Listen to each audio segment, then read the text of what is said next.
स्वागत है आपका इस वीडियो में। आप देख रहे हो ऑडियो टेक एरा। आज के इस वीडियो में हम कंप्लीट प्रिपरेशन करने वाले हैं analysis and design of algorithms की, यानी BCS 042 की। आज के इस वीडियो में हम BCS 042 के सारे इंपॉर्टेंट कंसेप्ट्स एंड क्वेश्चंस देखेंगे इस PDF के मदद से। इस PDF को हमने पास्ट 20 ईयर्स के क्वेश्चन पेपर की मदद से बनाया है, जिसमें ये 20 स्टार्स का मतलब है कि जो गिवन कंसेप्ट है 20 टाइम्स रिपीट हुआ होगा।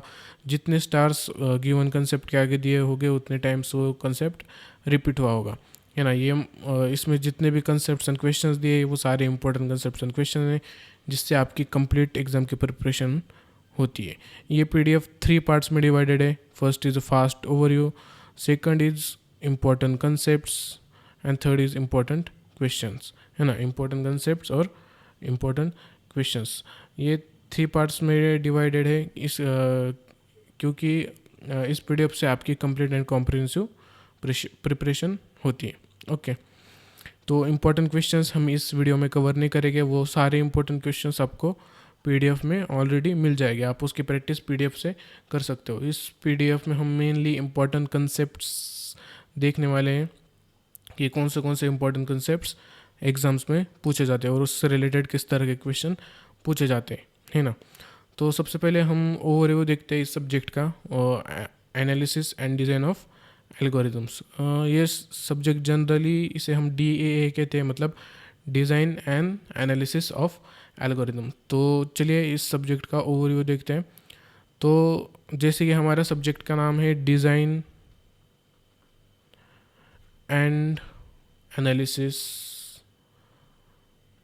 Of algorithms.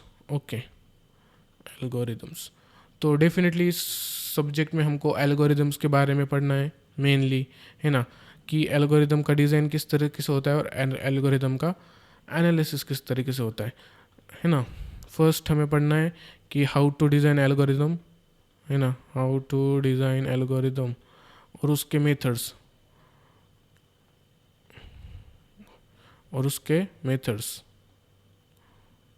और सेकेंडली हमें पढ़ना है analysis of algorithm. Okay, of algorithm. तो ये चीज़ें मेनली हमें इस सब्जेक्ट में पढ़नी है। तो सबसे पहले देखते हैं हम डिज़ाइन ऑफ एल्गोरिदम, कि डिज़ाइन ऑफ एल्गोरिदम में हमें कौन कौन सी चीज़ें पढ़नी है। ओके, मेनली हमारा ये सब्जेक्ट एल्गोरिदम पे बेस्ड है। तो सबसे पहले हमें डिज़ाइन ऑफ एल्गोरिदम में कौन कौन सी चीज़ें पढ़नी है। तो इसमें डिफरेंट मेथड्स है। एल्गोरिदम डिज़ाइन करने के लिए डिफरेंट मेथड्स है। तो उसमें सबसे पहली मेथड है ग्रीडी मेथड। ओके, और सेकंड मेथड है हमारी डिवाइड एंड कॉन्कर मेथड।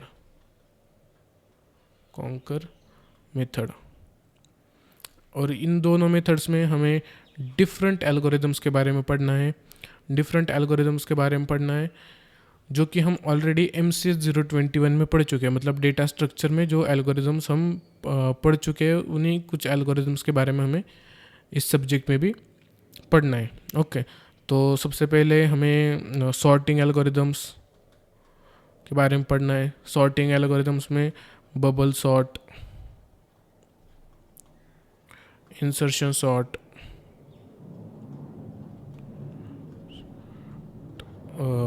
इस तरह के डिफरेंट सॉर्टिंग एल्गोरिदम्स हमने देखे। मर्ज सॉर्ट,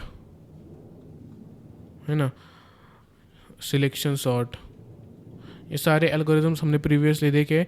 तो इन्हीं एल्गोरिदम्स के बारे में हमें पढ़ना है। ओके, दूसरा हमें सर्चिंग एल्गोरिदम्स के बारे में पढ़ना है। सर्चिंग एल्गोरिदम्स में आता है binary search, secondly linear search. उसके बाद में हमें ग्राफ्स के एल्गोरिदम्स और मिनिमम डिस्टेंस फाइंड करने के लिए जो एल्गोरिदम्स पूछे जाते हैं उनके बारे में पढ़ना है। अब जो ग्राफ्स रिलेटेड एल्गोरिदम्स है या मिनिमम स्पैनिंग ट्री के रिलेटेड जो एल्गोरिदम्स है, ये सारे एल्गोरिदम्स हम ऑलरेडी MCS 021 में पढ़ चुके हैं। जैसे ग्राफ्स के रिलेटेड कौन कौन से एल्गोरिदम्स हैं, तो सबसे पहले है डिस्कर्ताज एल्गोरिदम, दूसरा है फ्लोइड शेल एल्गोरिदम, और minimum spanning cost tree find करने के लिए हमने Prim's algorithm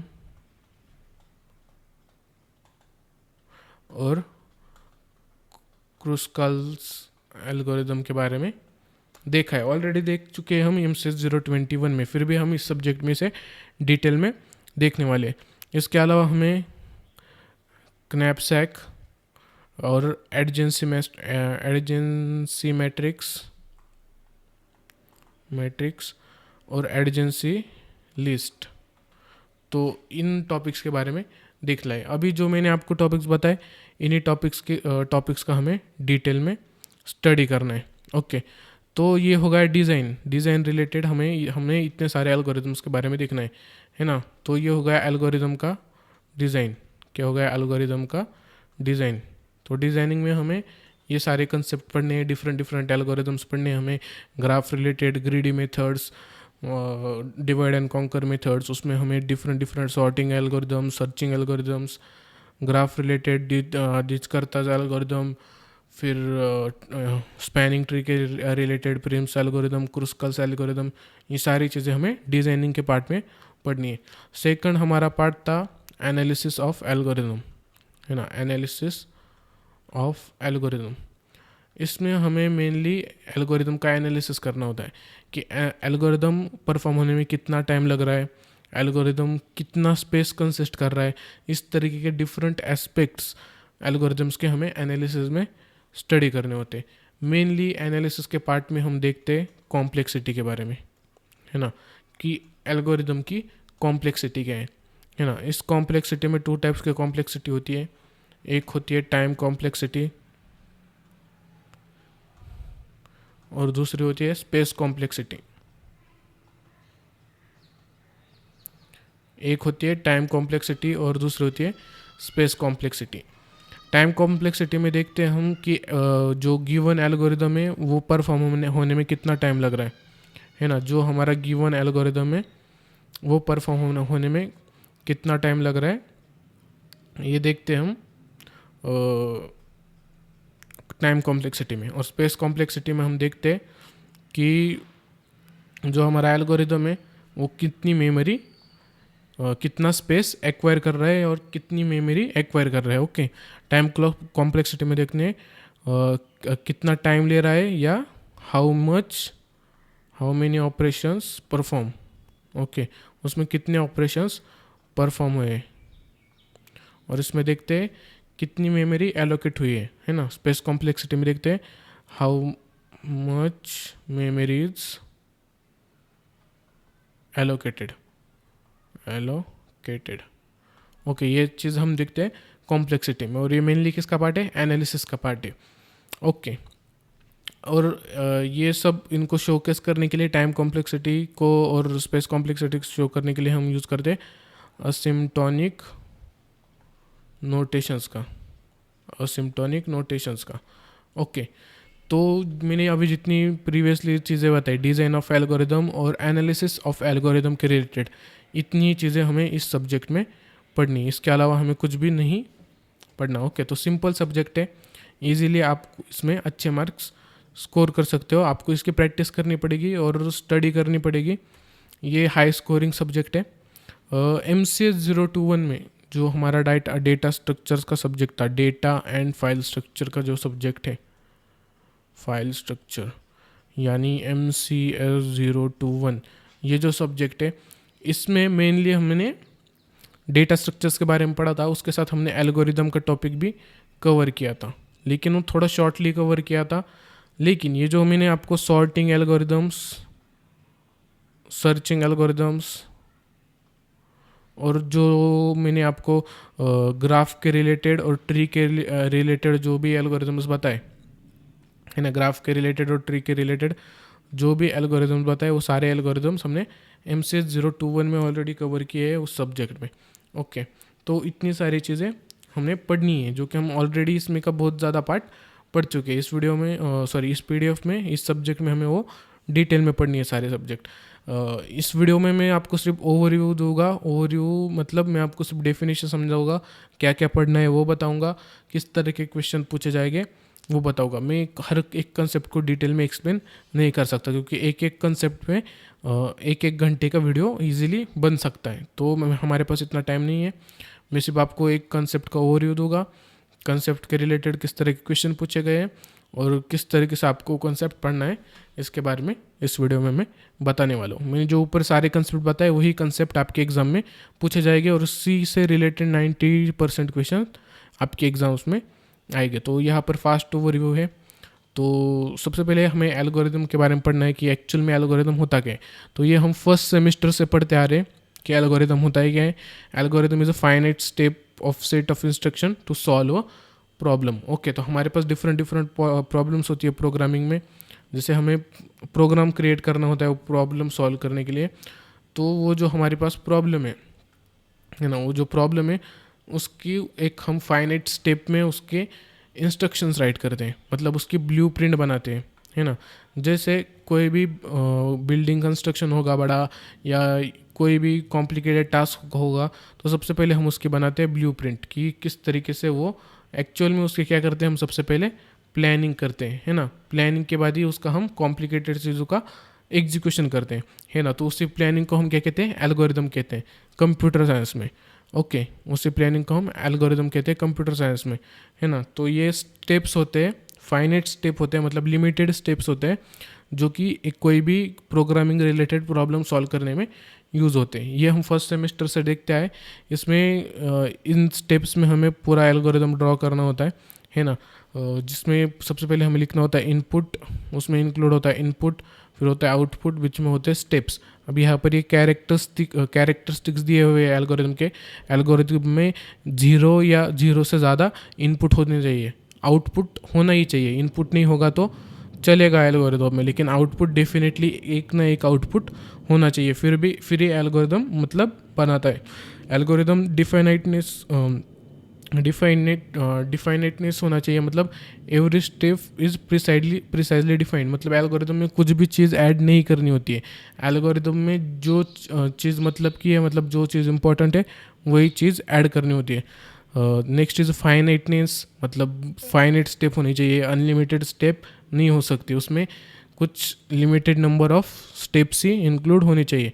effectiveness, each operation can be performed exactly and in a finite time. Okay, तो हर एक ऑपरेशन फाइनाइट टाइम में परफॉर्म होना चाहिए। नेक्स्ट हमें पढ़ना है असिम्प्टोनिक नोटेशंस के बारे में, जिसमें हम बीगो, ओमेगा, थीटा इसके बारे में पढ़ेंगे।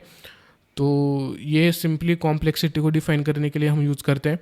इसमें बीगो होता है अपर बाउंड, जो कि वर्स्ट केस डिफाइन करता है। अब ये सारी चीज़ें हम आगे थोड़ा डिटेल में पढ़ेंगे। मैं सिर्फ आपको ओवरव्यू देता हूँ। Next is time and space complexity के बारे में पढ़ना है हमें। फिर ग्रोथ फंक्शंस के बारे में पढ़ना है। फिर ग्राफ रिप्रेजेंटेशन के बारे में पढ़ना है। ग्राफ ट्रैवर्सल के बारे में पढ़ना है ना। फिर हमको प्रेम्स एल्गोरिदम, क्रुस्कल्स एल्गोरिदम, जो कि MST रिलेटेड, मतलब स्पैनिंग ट्री के रिलेटेड जो एल्गोरिदम्स है उसके बारे में पढ़ना है। रिकर्सन्स रिलेशन के बारे में पढ़ना है। मास्टर मेथड, मतलब डिवाइड और कॉन्कर मेथड के बारे में पढ़ना है। ग्रीडी मेथड के बारे में पढ़ना है। मैथमेटिकल इंडक्शन के बारे में पढ़ना है। और जो हमारे सर्चिंग सॉर्टिंग एल्गोरिदम्स है, जिसमें linear search, binary search, bubble sort, insertion sort, quick sort, merge sort, इन सारी चीज़ों के बारे में हमें इस वीडियो में, इस PDF से, इस सब्जेक्ट में हमें पढ़ना है। ओके, अब जो ये फास्ट ओवरव्यू है वो रिवीजन के लिए बेस्ट है ना। जब आप कंप्लीट PDF या कंप्लीट सब्जेक्ट पढ़ लोगे तब आपके फास्ट ओवरव्यू पढ़ना है, जिससे आपको चीज़ें याद करने में, है ना, चीज़ें याद करने में बहुत ज़्यादा हेल्प होगी और इससे आपकी फास्ट रिवीजन होगी। क्या होगी? आपकी फास्ट रिवीजन होगी। किससे? फास्ट ओवरव्यू से। ओके, इसलिए यहाँ पर फास्ट ओवरव्यू दिया है। अभी ये जो कंसेप्ट हमने ऊपर देखे वही सारे कंसेप्ट हमें इंपॉर्टेंट कंसेप्ट्स में पढ़ने हैं। तो चलिए स्टार्ट करते हैं हमारे मेन टॉपिक्स को। तो सबसे पहले है एल्गोरिदम, है ना। एल्गोरिदम के बारे में हमें मेनली पढ़ना है। तो इसके डेफिनेशन, एल्गोरिदम क्या होता है, ये सब आपको ऑलरेडी मालूम होना चाहिए।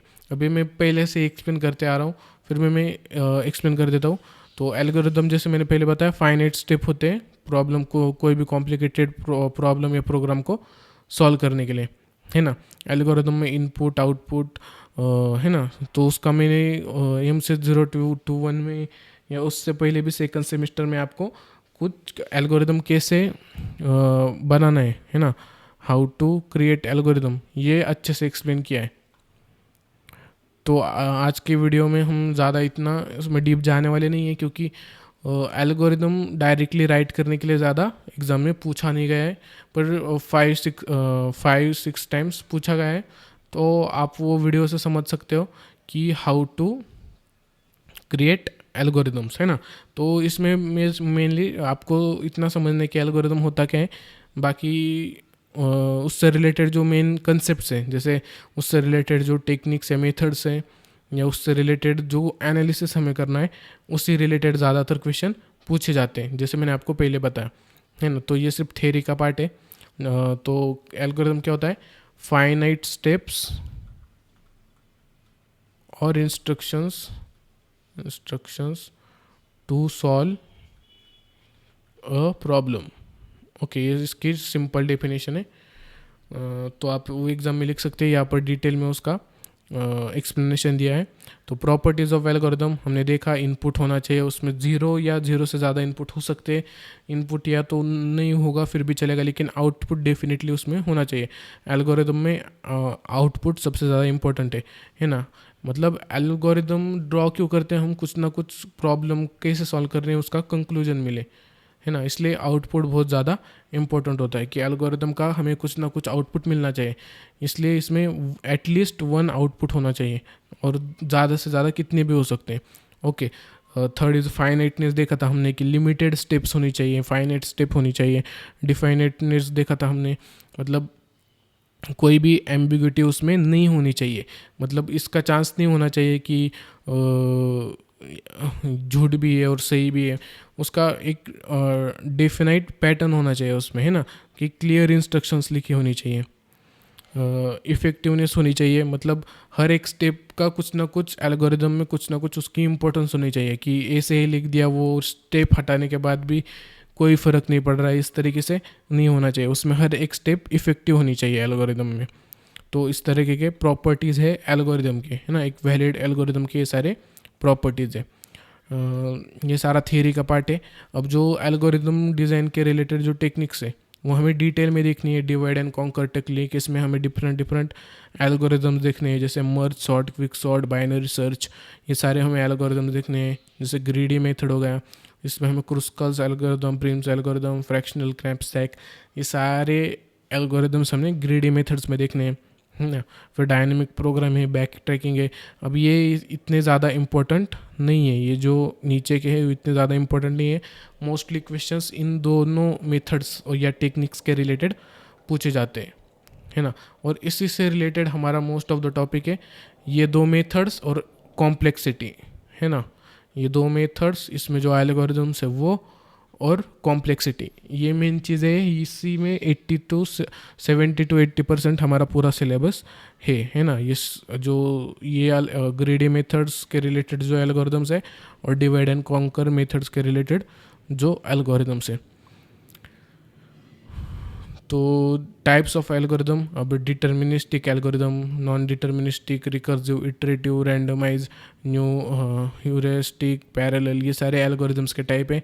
इतने पूछे नहीं जाते एग्ज़ाम में, इसलिए हम स्किप करते, आप पढ़ सकते हो, क्योंकि एक्सप्लेन करने के लिए एल्गोरिदम पूछा जा सकता है ना। तो नेक्स्ट है कॉम्प्लेक्सिटी, हमारा टाइम एंड स्पेस कॉम्प्लेक्सिटी, ये भी हम डिटेल में देखने वाले हैं। ये तो सबसे इम्पोर्टेंट टॉपिक है, मोस्ट इम्पोर्टेंट टॉपिक पूरे हमारे इसमें, ये सबसे मोस्ट इम्पोर्टेंट टॉपिक है कॉम्प्लेक्सिटी। इसके बारे में हम आगे डिस्कस ही करने वाले हैं, और मैं आपको बताने भी वाला हूँ किस तरीके से इसे पढ़ना है। मोस्ट इम्पोर्टेंट टॉपिक है हमारा कॉम्प्लेक्सिटी। ओके, और लास्ट इज़ असिम्प्टोनिक नोटेशन।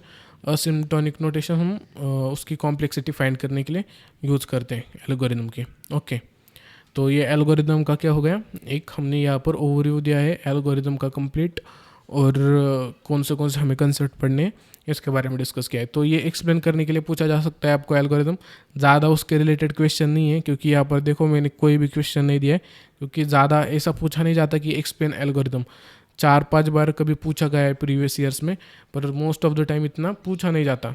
गलती से कोई इजी क्वेश्चन अगर देना चाहता हो तो ये क्वेश्चन भी दे सकता है। तो आपको बेसिक्स मालूम होने चाहिए, है ना। तो मेनली हमारा सबसे पहला इम्पोर्टेंट टॉपिक है कॉम्प्लेक्सिटी, है ना, जिसे हमने देखा था एनालिसिस करने के लिए हम कॉम्प्लेक्सिटी, एनालिसिस में हम कॉम्प्लेक्सिटी देखते हैं ना।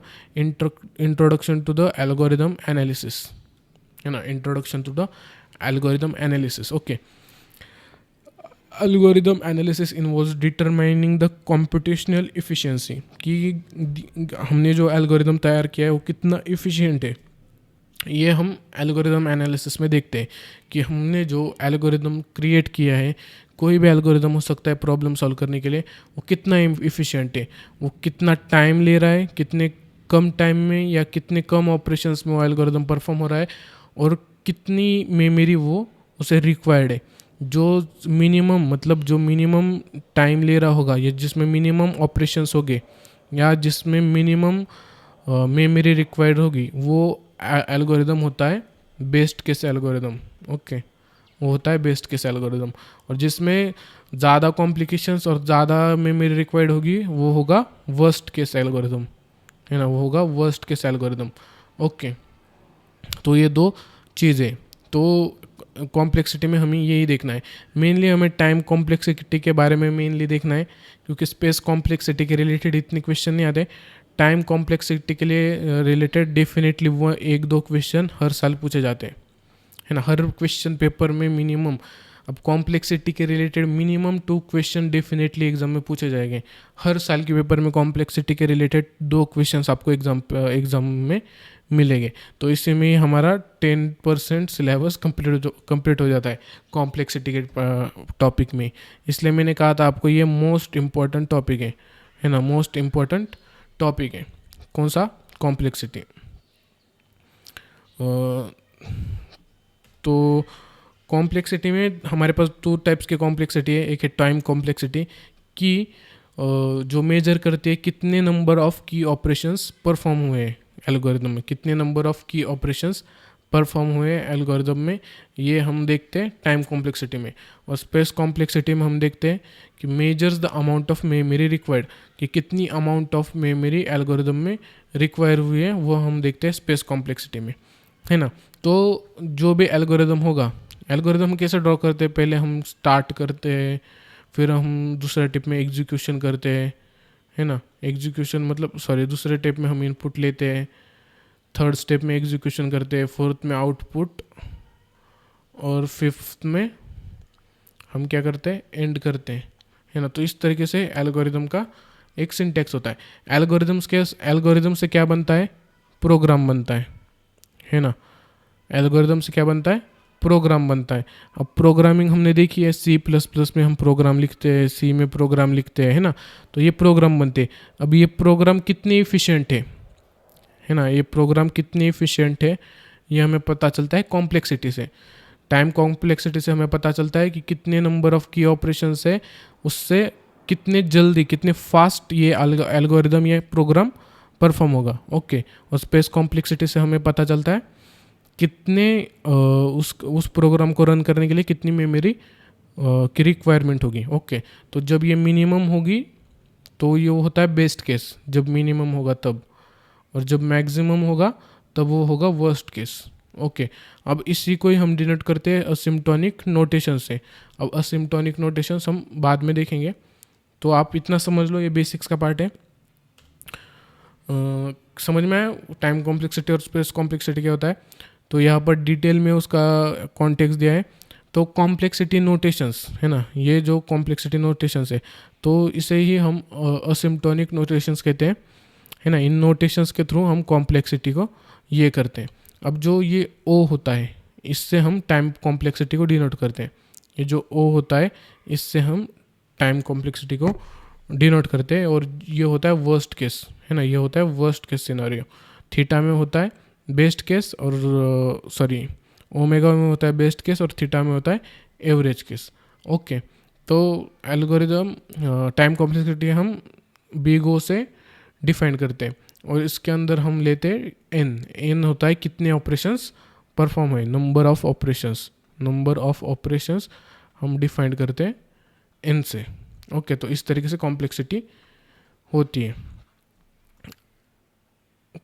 टाइम कॉम्प्लेक्सिटी की मेनली आप डेफिनेशन एक बार देख लो कि इसमें हम नंबर ऑफ ऑपरेशंस को मेजर करते हैं, है ना, इसमें हम नंबर ऑफ ऑपरेशंस को मेजर करते हैं।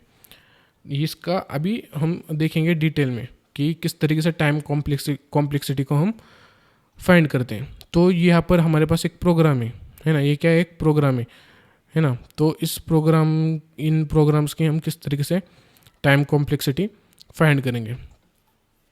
तो टाइम कॉम्प्लेक्सिटी है ना बहुत इम्पोर्टेंट होती है एल्गोरिदम में, है ना, एनालिसिस ऑफ एल्गोरिदम में बहुत ज़्यादा इम्पोर्टेंट होती है टाइम कॉम्प्लेक्सिटी,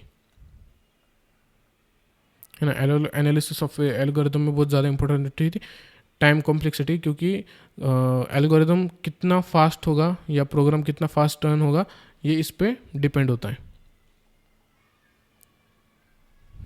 तो इसमें हमें मेनली क्या मेजर करना होता है, कितने नंबर ऑफ ऑपरेशंस है, इसमें हमें मेजर करना होता है नंबर ऑफ ऑपरेशंस को। ओके, तो अब किस तरीके से टाइम कॉम्प्लेक्सिटी फाइंड करनी है ये देखेंगे शॉर्टली। तो सबसे पहले स्टेप है कि आइडेंटिफाई द बेसिक ऑपरेशन। अब प्रोग्राम में जो भी बेसिक ऑपरेशंस हो गए वो हमें आइडेंटिफाई करने हैं, जैसे एडिशनल, मल्टीप्लिकेशन इस तरह के हो सकते हैं, या कंपैरिजन ऑपरेशंस हो सकते हैं, है ना, एक्सेसिंग एरे एलिमेंट्स इस तरह के ऑपरेशंस हो सकते हैं। तो कौन कौन से ऑपरेशंस है ये हमें क्या करने हैं, आइडेंटिफाई करने हैं। ओके, सेकंड में हमें उनमें काउंट करना है। अब काउंटिंग में ध्यान रखना है कि किस तरीके से काउंट होगा। तो हमारे पास यहाँ पर एक फॉर लूप है, समझो ये एक हमारे पास प्रोग्राम है। अब ये प्रोग्राम हमारा कंप्लीट नहीं है, सिर्फ हमें इसमें एक फॉर लूप दिया है। तो इस फॉर लूप में कितने ऑपरेशंस परफॉर्म हुए हैं, तो यहाँ पर देखो ये ऑपरेशन है, ये ऑपरेशन है, ये ऑपरेशन है। तो इसे हम n से डिनोट करेंगे कि n ऑपरेशंस इसमें परफॉर्म हुए हैं, क्योंकि एक ही टाइप के ये सारे ऑपरेशंस है और एक ही लूप में ये परफॉर्म हुए हैं। ओके, तो इसे हम n से डिनोट करेंगे। तो हमारी जो टाइम कॉम्प्लेक्सिटी होती है O(n) इस सिंपल फॉर लूप में। ओके, बिग O(n) ये हमारी कॉम्प्लेक्सिटी होती है, क्योंकि इसमें बेसिक से ऑपरेशंस परफॉर्म हुए हैं, है ना, एक ही लूप में। तो सेकंडली हमारे पास दूसरा एग्जांपल है, यहाँ पर दूसरा फॉर लूप है। इसमें देखो यहाँ पर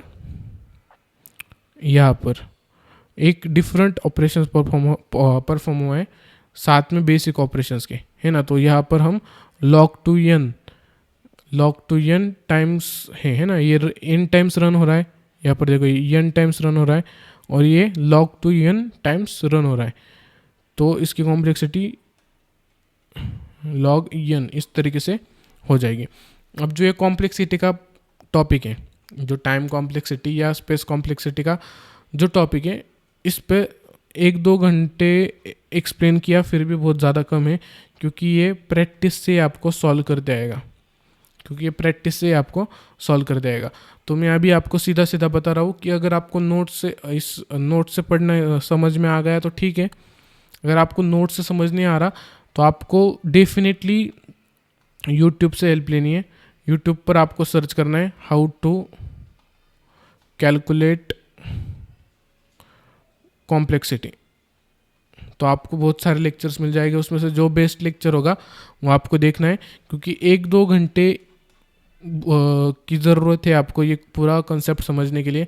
1-2 घंटे इसमें लग जाएंगे, हम पूरे तरीके से इस कंसेप्ट को एक्सप्लेन नहीं कर सकते। ओके, तो आपको इतना समझ आया होगा कि जो ऑपरेशंस है टाइम कॉम्प्लेक्सिटी हम क्या करते हैं, टाइम कॉम्प्लेक्सिटी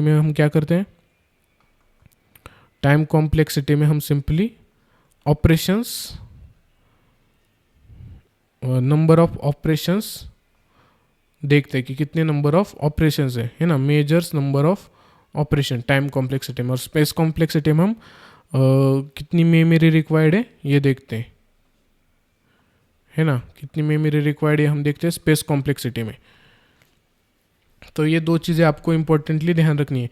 और टाइम कॉम्प्लेक्सिटी को हम बिग O से डिनोट करते हैं, बिग O, और कितने नंबर ऑफ ऑपरेशंस उसमें परफॉर्म हुए। अब उसे डिनोट करने के डिफरेंट डिफरेंट तरीके भी है। जैसे यहाँ देखो, लीनियर सर्च में किस तरह के लीनियर सर्च एक एल्गोरिदम है, बाइनरी सर्च एक एल्गोरिदम है। इन सारे एल्गोरिदम में किस तरीके की हमारे पास कॉम्प्लेक्सिटी होती है, यहाँ पर दिया है। तो हमारे पास बेस्ट केस, एवरेज केस और वर्स्ट केस इस तरीके से है। तो ये यहाँ पर दिया है टाइम कॉम्प्लेक्सिटी के बारे में, है ना। बेस्ट केस, एवरेज केस और वर्स्ट केस होता है टाइम कॉम्प्लेक्सिटी में, यहाँ पर दिए हैं। ओके, तो लीनियर सर्च में 0 1 है ना, बेस्ट केस है 0 1, एवरेज केस है 0n और वर्स्ट केस है 0n। तो इस तरीके के different different complexities different different algorithms के लिए होती है। या तो आप ये कॉम्प्लेक्सिटी याद कर लो कि इसका डिटेल चार्ट नीचे भी दिया है और ये चार्ट है, या तो इसे याद कर लो, या तो ये सीख लो कि किस तरीके से कॉम्प्लेक्सिटी निकालते हैं किसी भी एल्गोरिदम की, है ना। इसे 1-2 घंटे का वीडियो बहुत ज़्यादा ज़रूरी है इस पे, क्योंकि शॉर्टली आपको कहीं से भी समझ नहीं आएगा और इसे एक्सप्लेन करना भी आसान नहीं है इतने कम समय में, है ना। तो हमारे पास समय कम है। तो आप यहाँ पर देख सकते हो इससे रिलेटेड टोटल 48 क्वेश्चन है, मतलब अराउंड 50 क्वेश्चन है, अराउंड 50 क्वेश्चन है। मतलब हर साल मिनिमम 2 टाइम्स ज़रूर इसके रिलेटेड क्वेश्चन आएगा। इस गारंटीड 2 टाइम्स इसके रिलेटेड क्वेश्चन आएगा कॉम्प्लेक्सिटी के रिलेटेड। या तो आपको कॉम्प्लेक्सिटी फाइंड करने बोलेंगे, या तो आपको कॉम्प्लेक्सिटी एक्सप्लेन करने बोलेंगे। मोस्ट ऑफ द टाइम आपको कॉम्प्लेक्सिटी फाइंड करने बोलेंगे। जैसे यहाँ पर देखो एक फॉर लूप है, उसकी कॉम्प्लेक्सिटी फाइंड करने बोली है। यहाँ पर DFS और BFS एल्गोरिदम की कॉम्प्लेक्सिटी फाइंड करने बोली है ना। तो ये जो चार्ट दिख रहा है आपको, ये जो एल्गोरिदम्स है, इन एल्गोरिदम की कॉम्प्लेक्सिटी आपको बताने बोलेगा। या तो इस तरीके के फॉर लूप आपको दिया जाएगा, या कोई भी प्रोग्राम आपको दिया जाएगा, उसकी कॉम्प्लेक्सिटी कैलकुलेट करने को आपको बोला जाएगा। इस तरीके के 2 टाइप के क्वेश्चंस आएंगे और डेफिनेटली 2 क्वेश्चंस इसके एग्ज़ाम में पूछे जाएंगे। तो मोस्ट इम्पॉर्टेंट टॉपिक है कॉम्प्लेक्सिटी, तो आपको पढ़ना है इसे। तो आप देख सकते हो इससे रिलेटेड आपको ज़रूर एक ना एक लेक्चर यूट्यूब पे देखना है ना, अगर आपके पास टाइम है तो। मैं अभी ज़्यादा डिटेल में एक्सप्लेन नहीं कर सकता क्योंकि हमारे पास बहुत ज़्यादा कम टाइम है। अब इसी से रिलेटेड टॉपिक है असिम्प्टोनिक नोटेशंस। अब जो हमने ऊपर देखा बिग ओ, थीटा या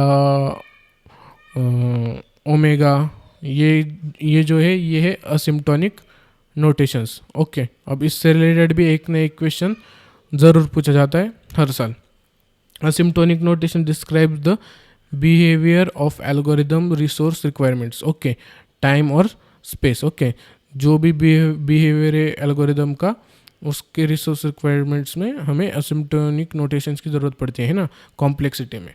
okay, as the input size and grows large, instead of giving precise values, these notations provide mathematical bounding.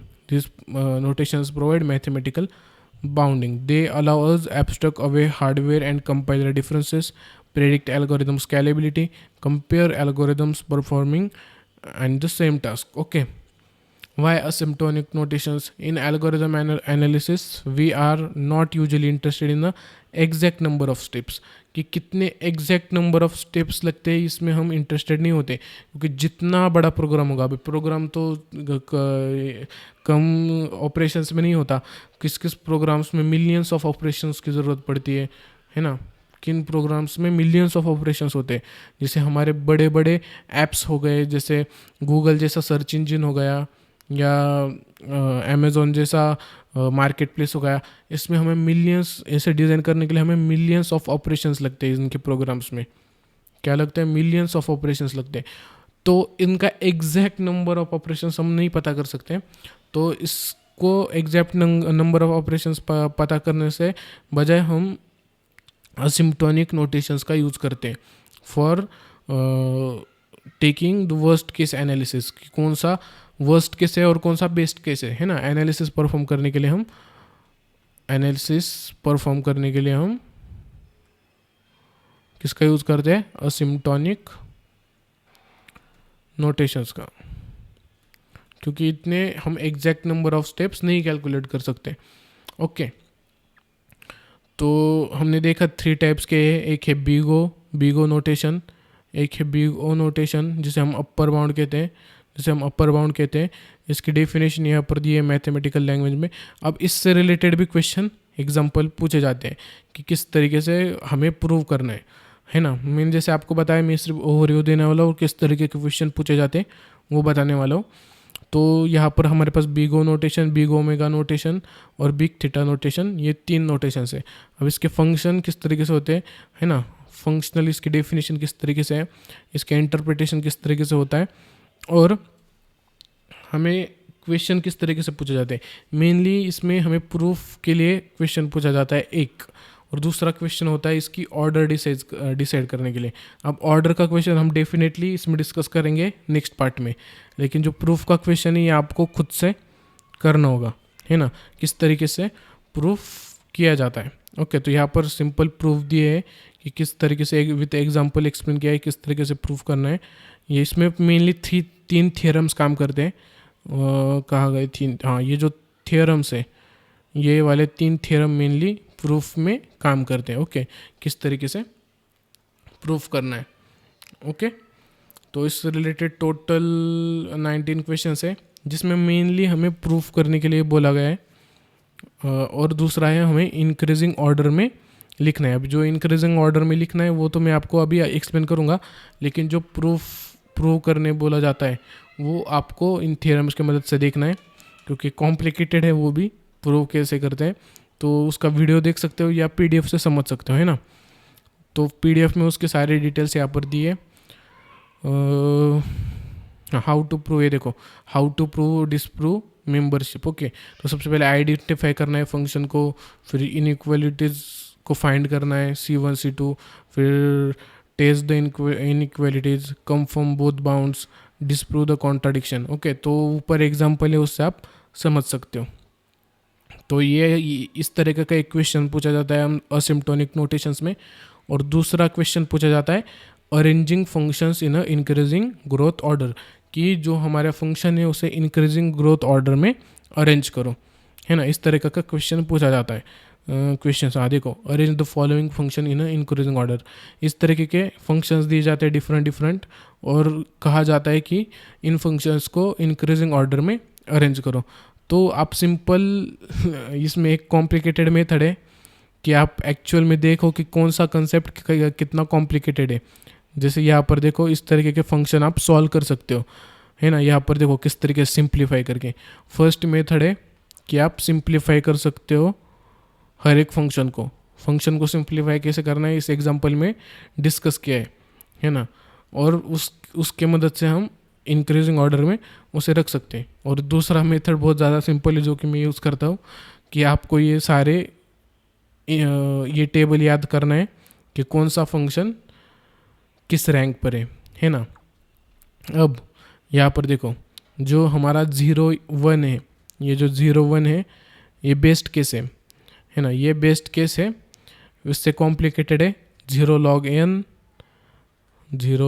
n, इससे कॉम्प्लिकेटेड है 0 n। तो आपको ये वाली ऑर्डर याद रखनी है, कौन सी कॉम्प्लेक्सिटी कौन से नंबर पे, है ना, n log n, फिर 0n स्क्वेयर, फिर 0n क्यूब, है ना, फिर 2n, फिर 0n फैक्टोरियल। तो ये इसकी प्रॉपर ऑर्डर है ना फंक्शंस की। सबसे पहले 0 1, फिर 0 log n, फिर 0 बिग O n, फिर big O n log n, फिर बिग O n स्क्वेयर, फिर O n क्यूब, फिर O 2n, फिर O n फैक्टोरियल। तो 0 नहीं बोलना है, इसे बिग O कहते हैं। क्या कहते हैं? बिग O नोटेशन, इसे कहते हैं बिग O नोटेशन। तो ये आपको इसकी ऑर्डर याद रखनी है, फिर आप आसानी से एक क्वेश्चन सॉल्व कर सकते हो। जब आपको इस तरीके से ऑर्डर पूछा जाएगा तो आपको अगर मालूम होगी कौन सी ऑर्डर किस तरीके से, तो सबसे यह इसमें कॉम्प्लिकेटेड है ये वाला, सबसे कॉम्प्लिकेटेड कौन सा, ये वाला है ना, सबसे मिनिमम कॉम्प्लिकेटेड ये वाला है। तो सबसे पहले आएगा O log n, फिर आएगा O सॉरी फिर आएगा ओ एन क्यूब, सॉरी फिर आएगा ये वाला O n 1.5 n raise to 1.5, फिर आएगा O raise to n cube, फिर आएगा O O in bracket 2 raise to n, है ना। फिर ये इस तरीके से ऑर्डर है। तो इस तरीके से आपको सिंपल ऑर्डर डिफाइन करनी है। ओके, तो इतना ही इस क्वेश्चन में। तो ये सबसे सिंपल क्वेश्चन है, तो ये डेफिनेटली करके जाना है। बहुत ज़्यादा सिंपल है, सिर्फ आपको ये उसकी ये याद रखनी है, ऑर्डर याद रखनी है ये फंक्शंस की, कौन सा फंक्शंस कौन से ऑर्डर पे है ना। तो इससे रिलेटेड भी डेफिनेटली एक क्वेश्चन पूछा जाएगा, क्योंकि 14 टाइम्स रिपीट हुआ है तो इम्पोर्टेंट क्वेश्चन है। ओके, तो इस तरीके के इसमें क्वेश्चन पूछे जाते हैं असिम्प्टोनिक नोटेशंस में, है ना। एक प्रूव करने के लिए पूछा जाता है और दूसरा ऑर्डर पूछता है कि कौन से फंक्शंस की कौन सी ऑर्डर है, और एक पूछता है प्रूव करने के लिए। ओके, तो इस तरीके के दो मेनली क्वेश्चंस पूछे जाते हैं। तो नेक्स्ट कंसेप्ट है हमारा रिकरेंस। ये भी बहुत ज़्यादा इंपॉर्टेंट कंसेप्ट है एल्गोरिदम एनालिसिस में, है ना, जो कि हमने ऊपर मैंने उसे इंक्लूड नहीं किया था, मैं भूल गया था, लेकिन ये भी बहुत ज़्यादा इंपॉर्टेंट कंसेप्ट है। जैसे कॉम्प्लेक्सिटी का ही इसमें ये पार्ट है, टाइम कॉम्प्लेक्सिटी का ही मोस्ट ऑफ द पार्ट है, लेकिन ये सेपरेट टॉपिक है जो कि बहुत ज़्यादा इंपॉर्टेंट है। 20 टाइम्स पूछा गया है ना एग्जाम्स में, 20 टाइम्स पूछा गया और उसके 33 क्वेश्चंस पूछे गए, तो बहुत ज़्यादा इंपॉर्टेंट है ये वाला टॉपिक भी। ओके, तो रिकरेंस रिलेशन होता क्या है? Recurrence relation is a equation that defines the function T n in terms of the its value at smaller inputs. It commonly used in algorithm analysis. Algorithm analysis में mainly recurrence relation का use case होता है ना। ये describe क्या करता है? Time complex को, है ना, टाइम कॉम्प्लेक्सिटी को ये डिफाइन करता है, जो कि रिकर्सिव एल्गोरिदम्स में होती है ना। जो रिकर्सिव एल्गोरिदम्स में जो टाइम कॉम्प्लेक्सिटी होती है उसे ये डिस्क्राइब करता है ना। एल्गोरिदम एनालिसिस में इसका कॉमनली यूज होता है ना, रिकरेंस रिलेशन का। तो इसका जनरल फॉर्म इस तरीके से होता है, T n equal to a dot T in bracket n divided by b plus function of n. अब इसमें टी एन क्या होता है? टी एन होता है time for input size n, जो इनपुट साइज एन के लिए जो टाइम रिक्वायर्ड है वो टी एन से डिनोट करते हैं। ए होता है नंबर ऑफ सब प्रॉब्लम्स, गिवन एल्गोरिथम में कितने सब प्रॉब्लम्स है वो डिफाइन होता है ए से। बी से डिफाइन होता है factor by which the sub problem size is reduces, है ना। Is the factor by which the, उसमें कितने कौन कौन से फैक्टर्स है ना, जिससे सब प्रॉब्लम रिड्यूस हो रहा है। और एफ एन तो हमने मालूम है, is work done outside the recursive calls, है ना। Is the work done outside the recursive calls, वो होता है एफ एन।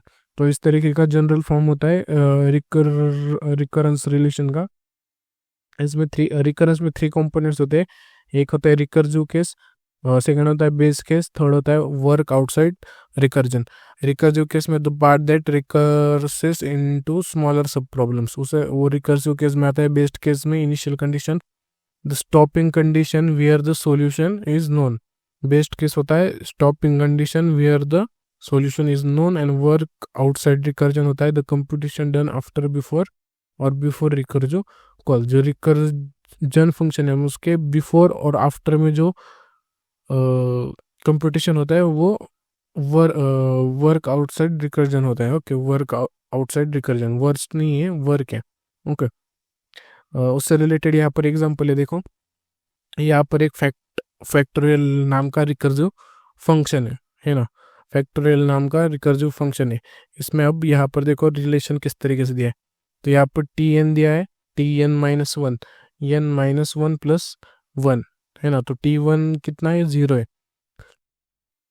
टी वन कितना आएगा?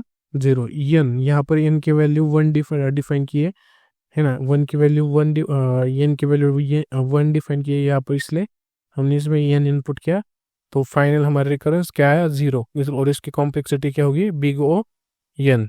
ओके, तो इस तरीके से फाइंड करते हैं। तो ये भी इम्पोर्टेंट टॉपिक है जो कि पूछा गया है 33 टाइम्स, है ना। इसमें डिफरेंट डिफरेंट मेथड्स है। एक iteration unfolding method, second is recursion tree method, third is a master method, है ना। तो उसके डिफरेंट डिफरेंट फॉर्म्स है। यहाँ देखो रिकर्जन ट्री का डिफरेंट फॉर्म है ना, इटरेशन का डिफरेंट फॉर्म है। और ये जो दो कंसेप्ट है, इसमें भी master method most of the time पूछा गया है, 6 टाइम्स मास्टर मेथड पूछा गया है ना। तो इसके डिफरेंट डिफरेंट फॉर्म्स है। अब ये भी आपको पीडीएफ से पढ़ने के बाद समझ आ जाएगा। फिर भी नहीं समझ आया तो आप इसके रिलेटेड लेक्चर्स भी देख सकते हो, है ना। तो यहाँ पर नीचे टेबल दिया गया है detail recurrence relation in common algorithms. ये जो हमारे कॉमन एल्गोरिदम्स है, binary search, merge sort, quick sort, stress and matrix, factorial, Fibonacci, ने इनसे related most of the question पूछे जाते हैं। तो इन सारे का रिकरेंस यहाँ पर दिया है with their time complexity. Okay, तो या तो आप ये इतना याद नहीं रख सकते, आपको समझना होगा कि किस तरीके से हम रिकरेंस रिलेशन फाइंड करते हैं, है ना। रिकरेंस रिलेशन किस तरीके से फाइंड करते हैं आपको समझना होगा। तो ये समझने के बाद आप ये ऑल 33 क्वेश्चंस सॉल्व कर सकते हो। अब इसमें सारे क्वेश्चंस उसके रिलेटेड नहीं है कि आपको रिकर्जन ट्री मेथड से रिकर्जन रिलेशन फाइंड करना है। तो कुछ इसमें हमें डिफाइन करने के लिए बोला गया है ना, एक्सप्लेन करने के रिलेटेड भी क्वेश्चन है। तो इसमें कॉम्प्लेक्सिटी की तरह सिर्फ इस कैलकुलेट करने के क्वेश्चन नहीं है, इसमें एक्सप्लेन करने के भी क्वेश्चन है। और कॉम्प्लेक्सिटी में भी 2-3 बार इसके एक्सप्लेन करने के क्वेश्चन पूछे गए हैं, मतलब पूछे जा सकते हैं, है ना। तो कंसेप्ट भी आपको मालूम होना चाहिए और किस तरीके से कैलकुलेट करते हैं ये भी आपको मालूम होना चाहिए। ओके, तो अभी तो हम डिस्कस नहीं कर सकते डिटेल्स में, बट आप ये इम्पोर्टेंट टॉपिक है, आपको इसके बारे में पढ़ना होगा। तो जो हमने ऊपर 3 टॉपिक्स देखे, एक था कॉम्प्लेक्सिटी, दूसरा था असिम्प्टोटिक नोटेशंस, और थर्ड था रिकरेंस रिलेशन, है ना, रिकरेंस रिलेशन। ये सारे टॉपिक्स जो है ये है एनालिसिस ऑफ एल्गोरिदम के रिलेटेड, एनालिसिस ऑफ एल्गोरिदम के रिलेटेड। ओके, और ये तीनों टॉपिक्स डेफिनेटली 100% आपके क्वेश्चन पेपर में पूछे जाएंगे। तीनों टॉपिक, कॉम्प्लेक्सिटी, असिम्प्टोटिक नोटेशंस और रिकरेंस रिलेशन, डेफिनेटली आपके एग्जाम में पूछे जाएंगे, इसके 100% गारंटी दे रहा हूँ। ओके, अब ये जो हमारा एनालिसिस ऑफ एल्गोरिदम का पार्ट है वो खत्म हो गया इन 3 टॉपिक्स के साथ। ये 3 टॉपिक्स में ही मेनली एनालिसिस का पार्ट था। अब जो आगे हम कंसेप्ट देखने वाले हैं वो सारे कंसेप्ट है डिज़ाइन के रिलेटेड, है ना। ये सारे कंसेप्ट है डिज़ाइन के रिलेटेड, डिज़ाइन ऑफ एल्गोरिदम्स के रिलेटेड। ओके, इसमें 2 मेथड देखे थे हमने, एक था ग्रीडी और दूसरा था डिवाइड एंड कॉन्कर। इसमें डिफरेंट डिफरेंट एल्गोरिदम्स होते हैं, उसमें सर्चिंग, सॉर्टिंग नाम का एल्गोरिदम होता है। तब हम एल्गोरिदम के डिज़ाइन का पार्ट स्टार्ट कर रहे हैं। इसमें सबसे पहला है सर्चिंग एल्गोरिदम्स, जो कि 20 टाइम्स रिपीट हुआ है ना। और इसमें लीनियर सर्च और बाइनरी सर्च नाम के 2 टाइप्स है ना। सर्चिंग में 2 टाइप्स है, linear search and binary search, है ना। अभी सर्चिंग सॉर्टिंग एल्गोरिदम हम ऑलरेडी MCS 0-1 में आपने स्टडी किया होगा। अगर आपने PDF ली होगी मेरी तो उसमें डिटेल कॉन्टेक्स्ट है इन दोनों के बारे में, सर्चिंग और सॉर्टिंग का। फिर भी अभी हम देखते हैं शॉर्टली, और फिर से आपको बता रहा हूँ ये बहुत ज़्यादा इंपॉर्टेंट टॉपिक्स है आपके डिग्री के लिए भी और जॉब के लिए भी और जनरल पर्पस के लिए भी। Okay, for computer science students. Okay, in computer science, searching refers to the process of locating a particular data item in a data set. In computer science, searching refers to the process of locating, है ना। हमको find करना होता है कि कौन सा data किस पोजीशन पे है। अब अगर हमारे पास एक एरे है ABCDE, तो इस एरे में हमें पर C की लोकेशन फाइंड करनी है ना। तो इस फाइंड करने के प्रोसेस को ही, इस की लोकेशन फाइंड करने के प्रोसेस को ही हम क्या कहते हैं, सर्चिंग कहते हैं। तो डेफिनेशन सिंपल है, for locating particular data in a data set. Okay, उसे हम कंप्यूटर साइंस में सर्चिंग कहते हैं। Searching is essential for many application such as database retrieval, information systems and memory management. इन सारों में सर्चिंग एल्गोरिथम बहुत ज़्यादा इंपॉर्टेंट है। इसके 2 फंडामेंटल सर्चिंग एल्गोरिथम्स है, एक लीनियर सर्च और दूसरा है बाइनरी सर्च। ये सिंपल और सुटेबल होता है for unsorted data sets. Unsorted data sets जैसे एरेज, लिंक लिस्ट, है ना, उनके लिए ये होता है। ओके, और ये सॉर्टेड डेटा सेट्स के लिए बाइनरी सर्च इफिशिएंट होता है। अब सबसे पहला टाइप है हमारा लीनियर सर्च। अब लीनियर सर्च के रिलेटेड 8 टाइम्स क्वेश्चन पूछे गए हैं। इसके डेफिनेशन है, linear search also known as sequential search is a straightforward method where each element of the list is checked one by one beginning until the key is found or the list ends। Okay, तो यहाँ पर एक तो हम list का example लेते हैं या एरे का एग्जांपल लेते हैं फिर से। 1 2 5 6 7 8 9 10 इस तरह का एक एरे हमारे पास या लिस्ट है।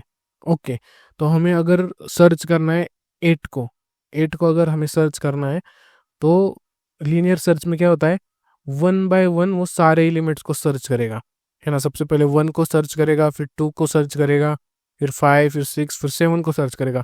फिर 8 को सर्च करने के बाद जब उसको 8 मिल जाएगा तब उसकी वैल्यू को वो ट्रू असाइन करेगा कि 8 मुझे मिल गया, है ना। फिर वो वहाँ पर उसे ख़त्म कर देगा, फिर ऑपरेशन को ख़त्म कर देगा, फिर एल्गोरिदम को ख़त्म कर देगा। इस तरीके से वो सारे वैल्यूज़ को चेक करता है लीनियर सर्च। ओके, इस तरीके से लीनियर सर्च सारे वैल्यूज़ को चेक करता है। नेक्स्ट इसमें बोलते 1 बाय 1, या तो वो सारे वैल्यूज को चेक करेगा या तो वो एल्गोरिदम को एंड कर देगा और लिख देगा कि पर्टिकुलर वैल्यू नहीं है। अब ये होता तो बहुत सिंपल प्रोसेस है ना, सिंपल एंड सिक्वेंशियल प्रोसेस होता है ये, लेकिन इसमें टाइम बहुत ज़्यादा लगता है ना, टाइम ज़्यादा लगता है और ये इतना इफिशिएंट नहीं है क्योंकि इसमें हमें कंप्लीट लिस्ट को एनालाइज करना होता है।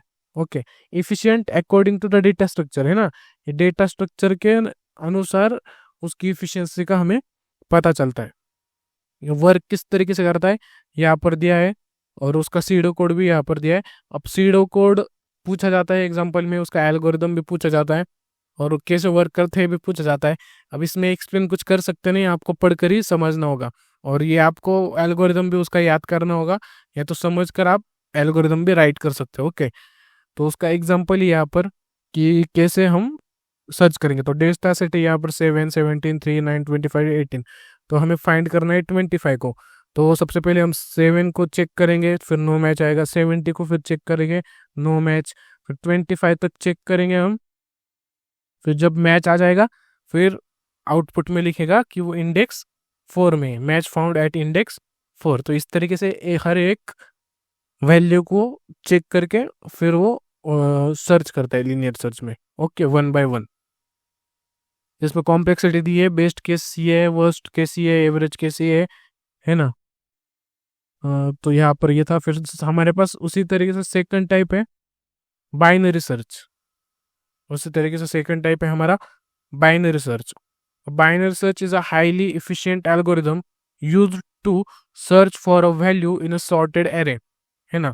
Highly efficient algorithm to the search value in a sorted array.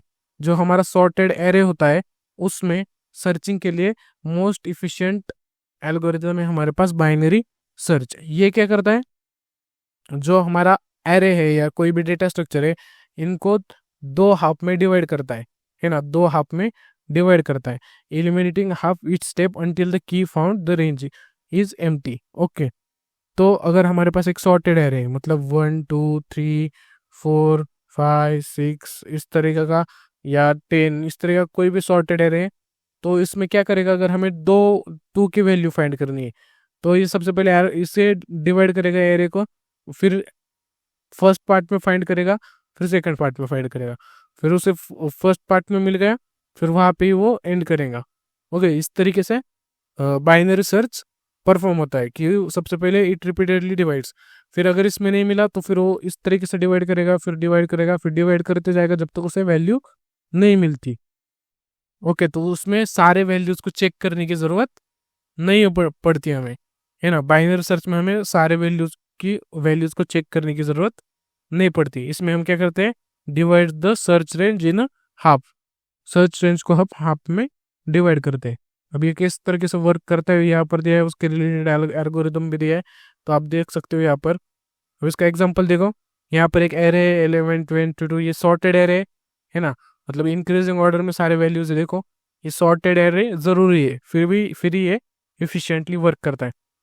अब हमें 40 के लिए सर्च करना है, 40 के लिए हमें सर्च करना है। तो 0, step 1 low equal to 0 and high equal to 12। इसमें टोटल वैल्यूज कितनी है, 1 2 3 4 5 6 7 8 9 10 11 12। ओके, तो लो तो एक एक को ये डिवाइड करते जाएगा, फिर मिड आएगा उसका 6, फिर जो A6 की वैल्यू उस तरीके से डिवाइड करेगा जो 6 नंबर पे होगा। फिर 40 इज लेस, हमें मालूम है कि 40 55 से छोटा होता है, तो ये साइड के जितने वैल्यूज है वो सारे इलिमिनेट हो जाएंगे, है ना, 55 के।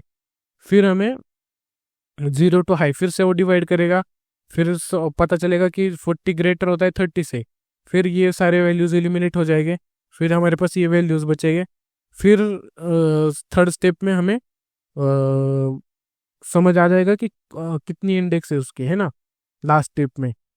तो इस तरीके से डिवाइड करके वो हर वैल्यू एलिमिनेट करता है और इस तरीके से वो ऑर्डर फाइंड करता है बाइनरी सर्च में। तो इस तरीके से बाइनरी सर्च होता है। इसमें टाइम कॉम्प्लेक्सिटी होती है, बेस्ट कॉम्प्लेक्सिटी 0 1 होती है, वर्स्ट केस होता है 0 नहीं, बिग O1 होता है, फिर big O in bracket log 2n होता है, फिर O log n होता है। इस तरीके की इसकी कॉम्प्लेक्सिटी है। रिकरेंस रिलेशन कुछ इस तरीके से है। अब यहाँ पर डिटेल कंपैरिजन दिया है कि क्या इन दोनों में क्या डिफरेंस है। ये अनसॉर्टेड और सॉर्टेड में वर्क करता है, ये सिर्फ सॉर्टेड एरेज के लिए वर्क करता है बाइनरी सर्च, कि ये पूरी जो ये सॉर्टेड होना चाहिए, फिर ये इफिशिएंटली वर्क करता है। और जो लीनियर सर्च है वो, उसमें तो 1 बाय 1 हमें सारी वैल्यू चेक करनी होती है। तो यहाँ पर देखो सारी कॉम्प्लेक्सिटीज दी है, टेक्निक्स दिए, इसका डिटेल में कंपैरिजन दिया है। अभी most of the time comparison पूछा जाएगा और किस तरीके से एल्गोरिथम वर्क करता है ये पूछा जाएगा। ओके, तो यहाँ पर डिफरेंट डिफरेंट है। अभी ये जो सारे क्वेश्चन है जो कि सॉल्व करने के लिए है, कैलकुलेट करने के लिए है, ये आपको प्रैक्टिस से ही सॉल्व करते आएगा, है ना। इसके लिए प्रैक्टिस बहुत ज़्यादा इंपॉर्टेंट है। इसमें आपको थोड़ा टाइम लगाना होगा, फिर जाके आप सारे क्वेश्चंस सॉल्व कर सकते हो। जैसे कॉम्प्लेक्सिटी का क्वेश्चन हो गया, रिकरेंस का क्वेश्चन हो गया, या ये सब्जेक्ट में जितने क्वेश्चन है इनके सबके आपको एक दो बार प्रैक्टिस करनी होगी। ये सारे क्वेश्चंस की एक एक दो क्वेश्चंस की प्रैक्टिस करनी होगी, फिर ही आप ये सारे क्वेश्चंस सॉल्व कर सकते हो। तो नेक्स्ट हमारा इंपॉर्टेंट एल्गोरिथम है सॉर्टिंग एल्गोरिथम। अब जैसे सर्चिंग होता है जो कि सर्च करता है, जो कि लोकेट करता है एलिमेंट्स को। अब सॉर्टिंग में हम एलिमेंट्स को सॉर्ट करते हैं। जैसे यहाँ पर देखो 1 8 6 4 9 10, इस तरह का अगर कोई एरे होगा तो इस एरे को हमें सॉर्ट करना है, मतलब एक ऑर्डर में प्लेस करना है। तो सबसे पहले 1 4, फिर 6, फिर 8, फिर 9, फिर 10। तो जो हम सॉर्ट करते हैं उसे हम क्या सॉर्टिंग एल्गोरिथम कहते हैं। तो सॉर्ट करने के भी डिफरेंट डिफरेंट मेथड्स होते हैं या डिफरेंट डिफरेंट एल्गोरिथम्स होते हैं। तो उन्हीं के बारे में हम पढ़ना है, जैसे बबल सॉर्ट, है ना, इंसर्शन सॉर्ट, ये सारे सॉर्टिंग एल्गोरिथम्स के बारे में हमें पढ़ना है। ओके, तो इसकी डेफिनेशन क्या है। Sorting is the process of arranging a collection of data items. Arranging the collection of data items is called as sorting. Okay, इसका पर्पज है sorted data allows efficient searching, organization, readability, है ना। ये sorted data क्या करता है, efficient करता है सर्चिंग, ऑर्गेनाइजेशन एंड रीडेबिलिटी को। तो सॉर्टिंग सिंपली क्या है, arranging of collection of data है ना। डेफिनेशन इसकी सिंपल है। इसमें मेनली हमें डिफरेंट डिफरेंट एल्गोरिथम्स जो पढ़ने हैं उसके बारे में जानकारी होनी चाहिए, जैसे bubble sort, insertion sort, merge sort, है ना, क्विक सॉर्ट, पार्टीशन सॉर्ट। अभी इसमें जो इम्पोर्टेंट सॉर्टिंग एल्गोरिथम्स है वही यहाँ पर नीचे उससे रिलेटेड मैंने एक टेबल बनाया। ये जो 4 एल्गोरिथम्स है, bubble sort, insertion sort, merge sort और क्विक सॉर्ट, इन्हीं से related most of the questions पूछे जाते हैं एग्जाम्स में, है ना। Bubble sort, insertion sort, merge sort और क्विक सॉर्ट के रिलेटेड यही मेन सॉर्टिंग एल्गोरिथम्स है। अब इनकी डेफिनेशंस देखते हैं। क्विक सॉर्ट क्या होता है, बबल सॉर्ट क्या होता है, मर्ज सॉर्ट क्या होता है। तो बबल सॉर्ट क्या होता है? Simple comparison based sorting algorithm. ये कंपैरिजन बेस्ड सॉर्टिंग एल्गोरिथम है। Repeatedly compares and swaps adjacent elements if they are in a wrong order, and after each pass the largest unsorted element is placed as its corrected position. Okay, अब यहाँ देखो, जब यहाँ पर एक array था 1 6 4 5 8 9 11 इस तरह का कुछ तो एरे था, तो ये क्या करेगा? सबसे पहले कंपेयर करेगा और स्वैप करेगा। तो 1 और 6 को सबसे पहले कंपेयर करेगा। अब इसमें सबसे बड़ा कौन है? 1 है, तो 1 को 1 की जगह पर, फिर 6 और 4 को कंपेयर करेगा तो समझ आएगा कि 4 छोटा है, तो इसको सिंपली स्वैप करेगा। फिर वो इस तरीके से एक एक ऑपरेशन करते वो पूरा सॉर्टिंग परफॉर्म करेगा, है ना। सबसे पहले कंपेयर करेगा कि इसमें से, इन दोनों में से कौन सा बड़ा है। अगर 8 बड़ा होगा तो 8 इस पोजीशन पे आएगा, नहीं अगर छोटा होगा तो इस तरीके से स्वैप हो जाएगा, इस तरीके से, है ना। इस तरीके से बबल सॉर्ट एल्गोरिदम परफॉर्म होता है। अब इसका यहाँ पर नीचे एल्गोरिदम सीडो कोड दिया है बबल सॉर्ट एल्गोरिदम का। उसका यहाँ पर एग्जांपल है 38 7 14, है ना। तो सबसे पहले इन दोनों को कंपेयर करेगा, फिर कंपेयर करने के बाद इस तरीके से पहले 8 को लेगा, फिर 30 को स्वैप करेगा, फिर 7 को ले 7 8 कंपेयर करेगा। फिर जब तक कंप्लीट एरे इस तरीके से कंपेयर होकर सॉर्ट नहीं हो जाता तब तक ये स्टेप फॉलो करेगा। किसकी? कौन सी step? Compare and swap. Compare and swap, ये स्टेप करते करते पूरा एरे सॉर्ट कर देगा। तो ये होता है बबल सॉर्ट। इंसर्शन सॉर्ट में क्या होता है?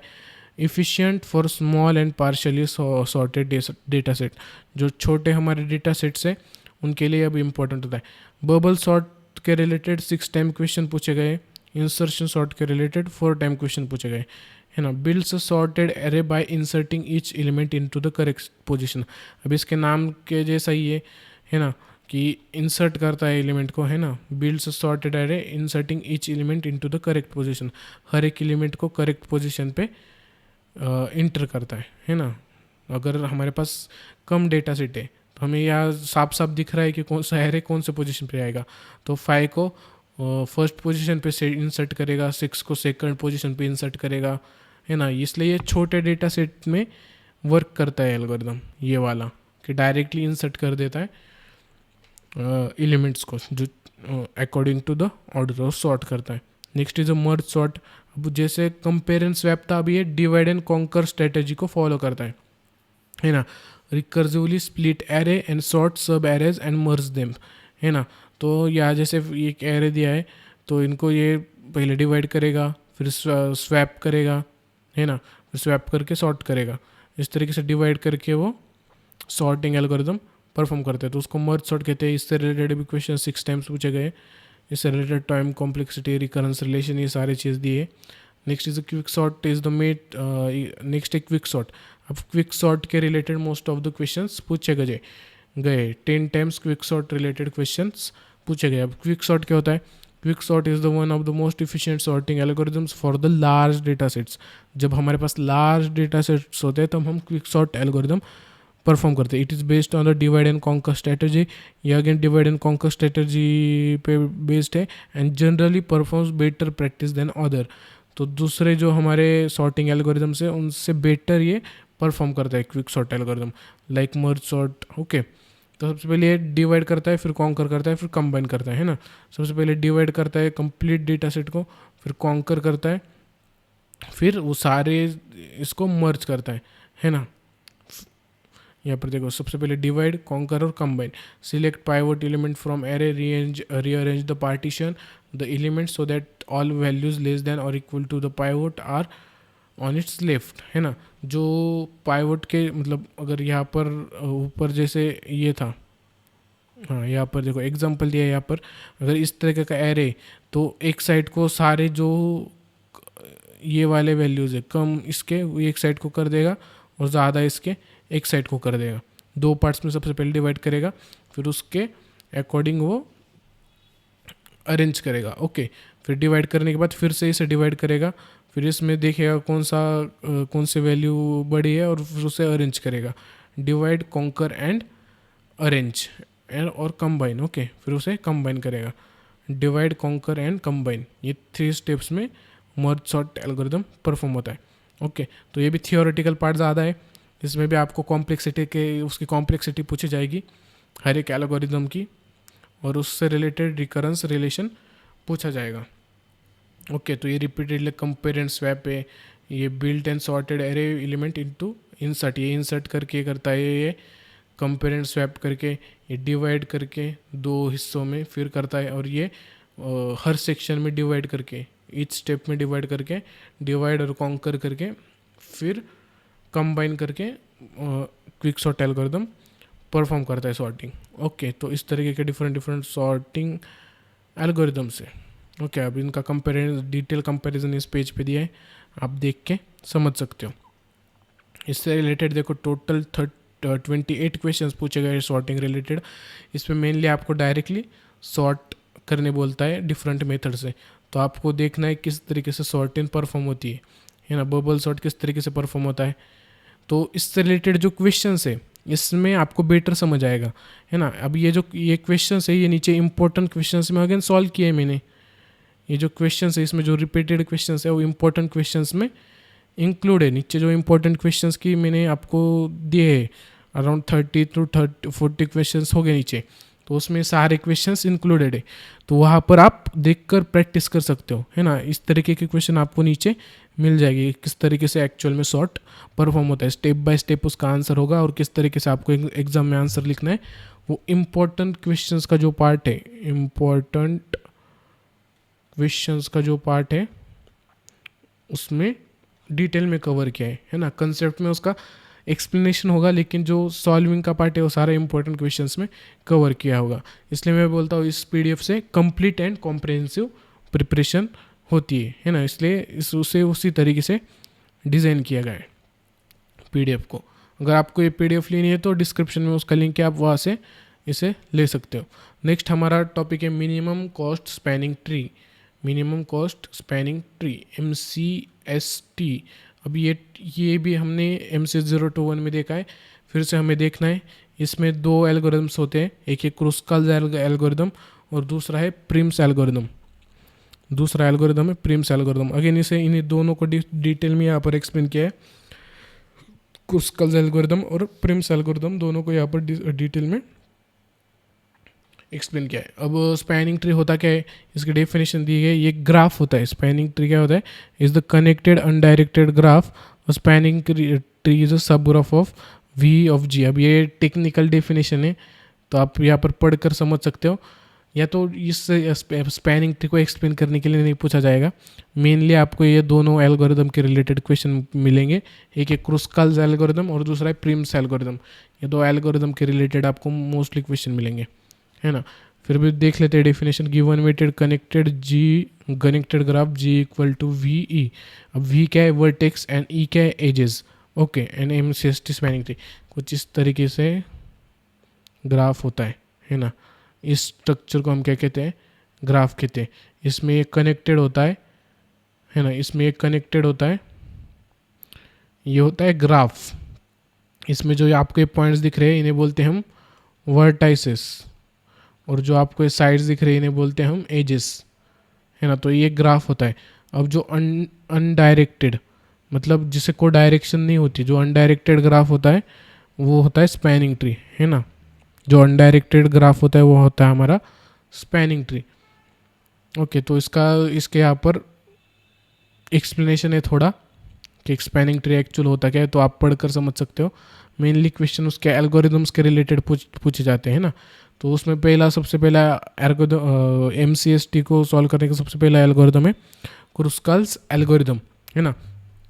तो Kruskal's algorithm is a greedy method used in a MCST for a connected undirected weighted graph. The core idea is to always pick a edge with the lowest weight that does not form a cycle, है ना। तो Kruskal's algorithm MCST को find करने के लिए हम use करते हैं। इसमें कोर आइडिया होता है कि जो एज होता है वो लोवेस्ट वेट से स्टार्ट करते हैं हम, और जो कि साइकिल को रिपीट नहीं करता। तो इसको सॉल्व करने के स्टेप्स है, सबसे पहले sort all edges, then initialize disjoint sets, then iterate through sorted edges, then repeat until v-1 edges are added। अब यहाँ पर डिटेल स्टेप्स दी है, इन स्टेप्स को आप पढ़कर आपको समझना होगा क्योंकि इम्पोर्टेंट बहुत ज़्यादा है। मैं अभी एक्सप्लेन नहीं कर सकता क्योंकि इतना हमारे पास टाइम नहीं है, गला भी मेरा सूख रहा है। तो यहाँ पर उसका सीडो कोड भी दिया है, यहाँ पर उसके स्टेप्स है कि किस तरीके से आपको सॉल्व करना है। यहाँ पर विथ एग्जांपल उसे एक्सप्लेन किया है कि किस तरीके से सॉल्व होगा, है ना। इस तरीके का ग्राफ होता है MCST स्पैनिंग ट्री, ओके, इस तरीके का ग्राफ होता है। और इसमें अब एजेस दिए 1 2 2 3, है ना, 2 3 4 5 4 5 6 7 1 4 2 5, ये सारी एजेस है। 1 2 एज है, 2 3 एक एज है ना, 2 5 एक एज है, 1 4 एक एज है ना। ये सारे क्या है, एजेस है। तो यहाँ पर एजेस लिखा है। व्हाट वेट क्या है, 1 एक वेट है, 2 एक वेट है, 3 एक वेट है, सॉरी एजेस है। ये सारे क्या है, वर्टाइसेस है ना। ये वर्टाइसेस में ये सारे क्या है, वेट्स है। 2 एक वेट है, 3 एक वेट है, 5 एक वेट है, 4 एक वेट है, ये सारे क्या है, वेट्स है एजेस में। ओके, तो सबसे पहले इनिशियलाइजेशन होगा सबसे कम वेट वाले इससे, है ना। उसका क्या था, सबसे कम वाले वेट वाले से एजेस विथ लोवेस्ट वेट, वहाँ से हमें स्टार्ट करना है। और इस तरीके से ये नहीं होना चाहिए। अब यहाँ देखो ये है, अब इसमें सबसे पहले क्या किया है, लोवेस्ट वेट से स्टार्ट करना है। तो लोवेस्ट वेट किसका है, 1 और 2 का लोवेस्ट वेट है। तो सबसे पहले हम यहाँ से इस तरीके से ड्रॉ करेंगे। ओके, देन 3 का सबसे कम वेट है तो 3 पे लेंगे। फिर सबसे कम वेट किसका है, 4 का, लेकिन 4 नहीं लेंगे। फिर अब देखो यहाँ पर कनेक्टेड पॉइंट्स 1 2 3 4 5 6 7 फोरकास्ट 1 2 3 4 5 6 7 8। तो इसमें देखो एजेस कंसिडर्ड 1 2 को कंसिडर किया तो सबसे पहले 1 पॉइंट लेंगे। फिर ये, अब इसे मुझे डिटेल में ही एक्सप्लेन करना होगा, इतने कम इसमें एक्सप्लेन नहीं कर सकता। आपको PDF से इजीली समझ आ जाएगा किन स्टेप से हमने सॉल्व किया है, या तो आप फिर से अगेन यूट्यूब पे देख सकते हो। हमारे पास टाइम नहीं इतना एक्सप्लेन करने का, बहुत ज़्यादा डिटेल में हमें एक्सप्लेन करना होगा, फिर ही आपको समझ आएगा। और इस पर टाइम स्पेंड करना होगा आपको और क्वेश्चन सॉल्व करने होंगे। ओके, उसी की तरीके से हमारे पास प्रिम्स एल्गोरिथम है। इसमें डिफरेंटली वर्क करता है क्रुस्कल्स एल्गोरिथम से।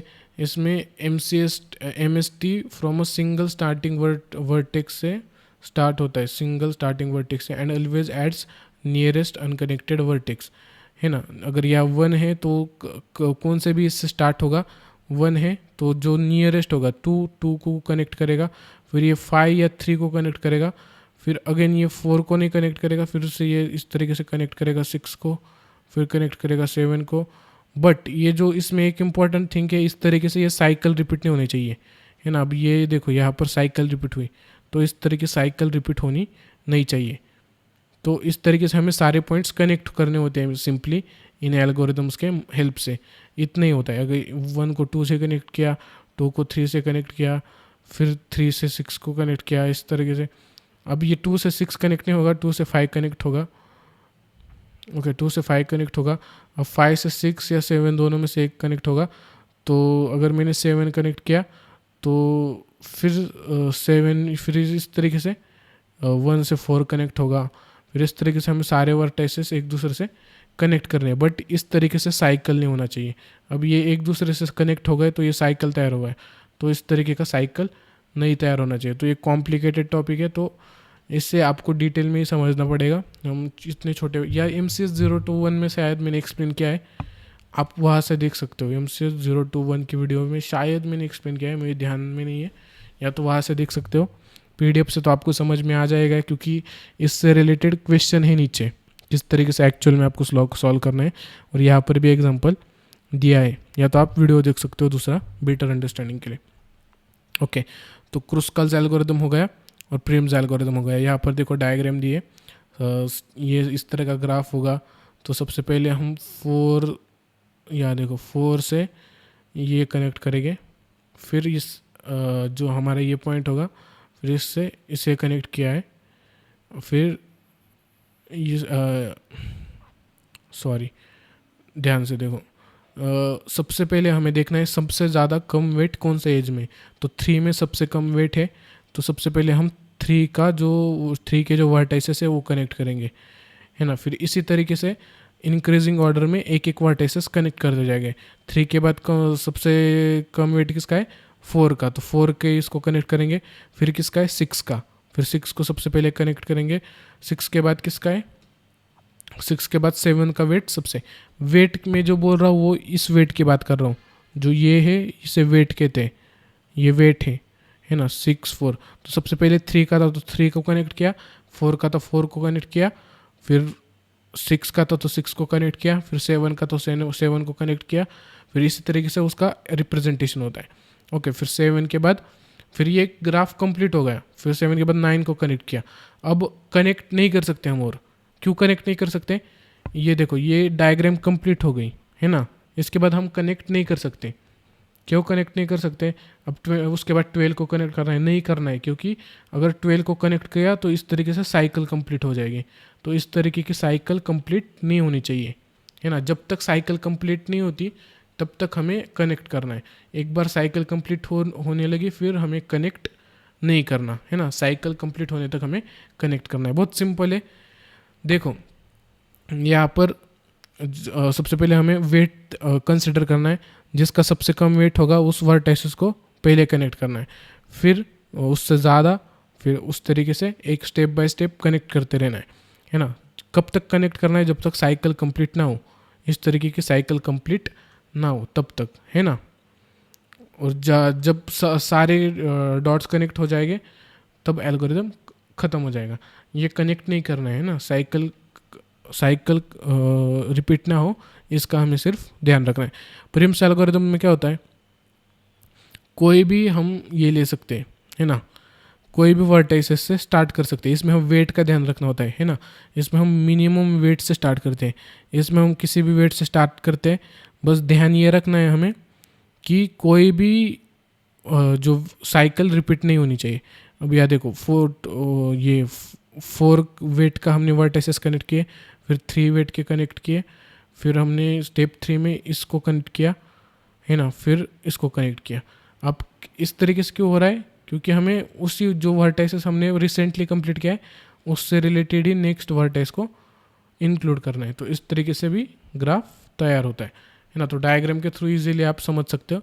लेकिन जो हमारा इन वेरिएबल जो हम ये करते हैं, एक्सप्लेन करते हैं, ये याद देखो इस तरीके से, तो ये थोड़ा कॉम्प्लिकेटेड हो जाता है ना। इसमें जो हम रिप्रेजेंटेशन करते हैं वो कॉम्प्लिकेटेड होता है, लेकिन डायग्राम के थ्रू हम इजीली समझ सकते हैं, है ना। डायग्राम के थ्रू बहुत ज़्यादा इजी है कि सब क्रुस्कल्स एल्गोरिथम में सबसे पहले हमें मिनिमम वेट कंसिडर करना है, फिर उसके एजेस को वर्टाइसेस को कनेक्ट करना है ना। फिर उस करते करते हम जब तक फाइनल स्टेप पे नहीं पहुंचते तब तक उसे कनेक्ट करते रहना है।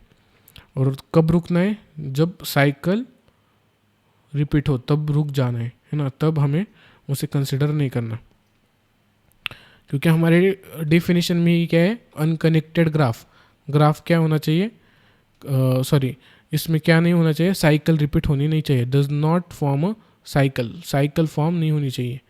ये डेफिनेशन में है। ओके, नेक्स्ट है हमारा ग्राफ एल्गोरिदम्स,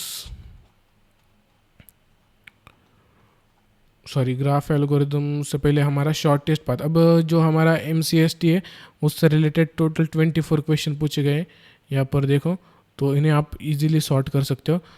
सबसे पहले मिनिमम वेट लेना है इस तरीके से,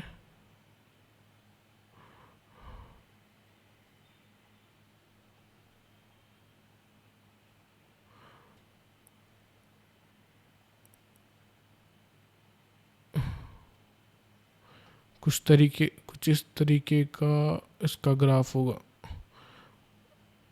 क्या है, मिनिमम वेट के वर्टाइसेस है उन्हें पहले कनेक्ट करना है। ओके, और साइकिल रिपीट नहीं होनी चाहिए। तो इस तरीके से उसका ग्राफ होगा क्रुस्कल्स एल्गोरिथम से। ओके, मिनिमम वेट, ओके 6 7 फिर 8 फिर 9 नहीं लेना है ना। साइकिल रिपीट होगी, फिर हो गया कंप्लीट ग्राफ। इस तरीके का उसका ग्राफ होगा। तो इस तरीके से सॉल्व करना है, बहुत ज़्यादा इजी है।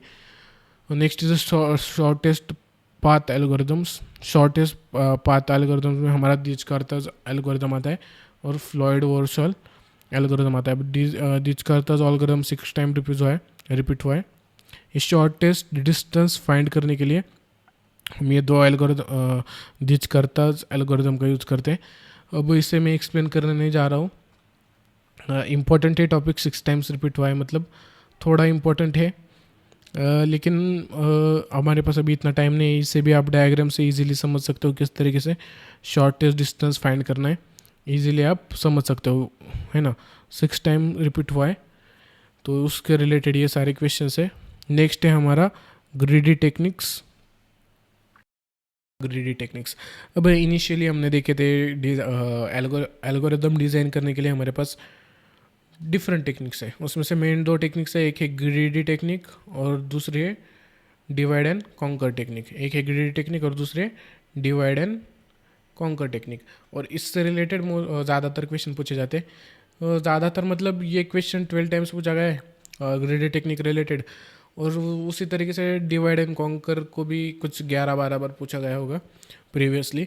तो सबसे पहले देखते हैं greedy technique. Greedy technique is a problem solving paradigm used to build a solution piece by piece, selecting the locally optimal choice at each step, है ना। तो ये सिंपल प्रॉब्लम सॉल्विंग पैराडिग्म है greedy technique, use to solution piece by piece, 1 by 1, है ना। Linear search में देखा था हमने 1 by 1 हम सॉल्यूशन फाइंड करते हैं, तो यहाँ पर भी पीस बाय पीस। तो लीनियर सर्च ग्रीडी टेक्निक का एग्जांपल है, and divide and conquer technique का बाइनरी सर्च एग्जांपल है, जिसमें हम डिवाइड एंड कॉन्कर करते हैं। वैसे ही सॉर्टिंग में बबल सॉर्ट ग्रीडी टेक्निक का एग्जांपल है, और डिवाइड्स एंड कॉन्कर टेक्निक का एग्जांपल है मर्ज सॉर्ट या क्विक सॉर्ट। ये एग्जांपल किसके हैं? ये एग्जांपल्स है डिवाइड एंड कॉन्कर टेक्निक के।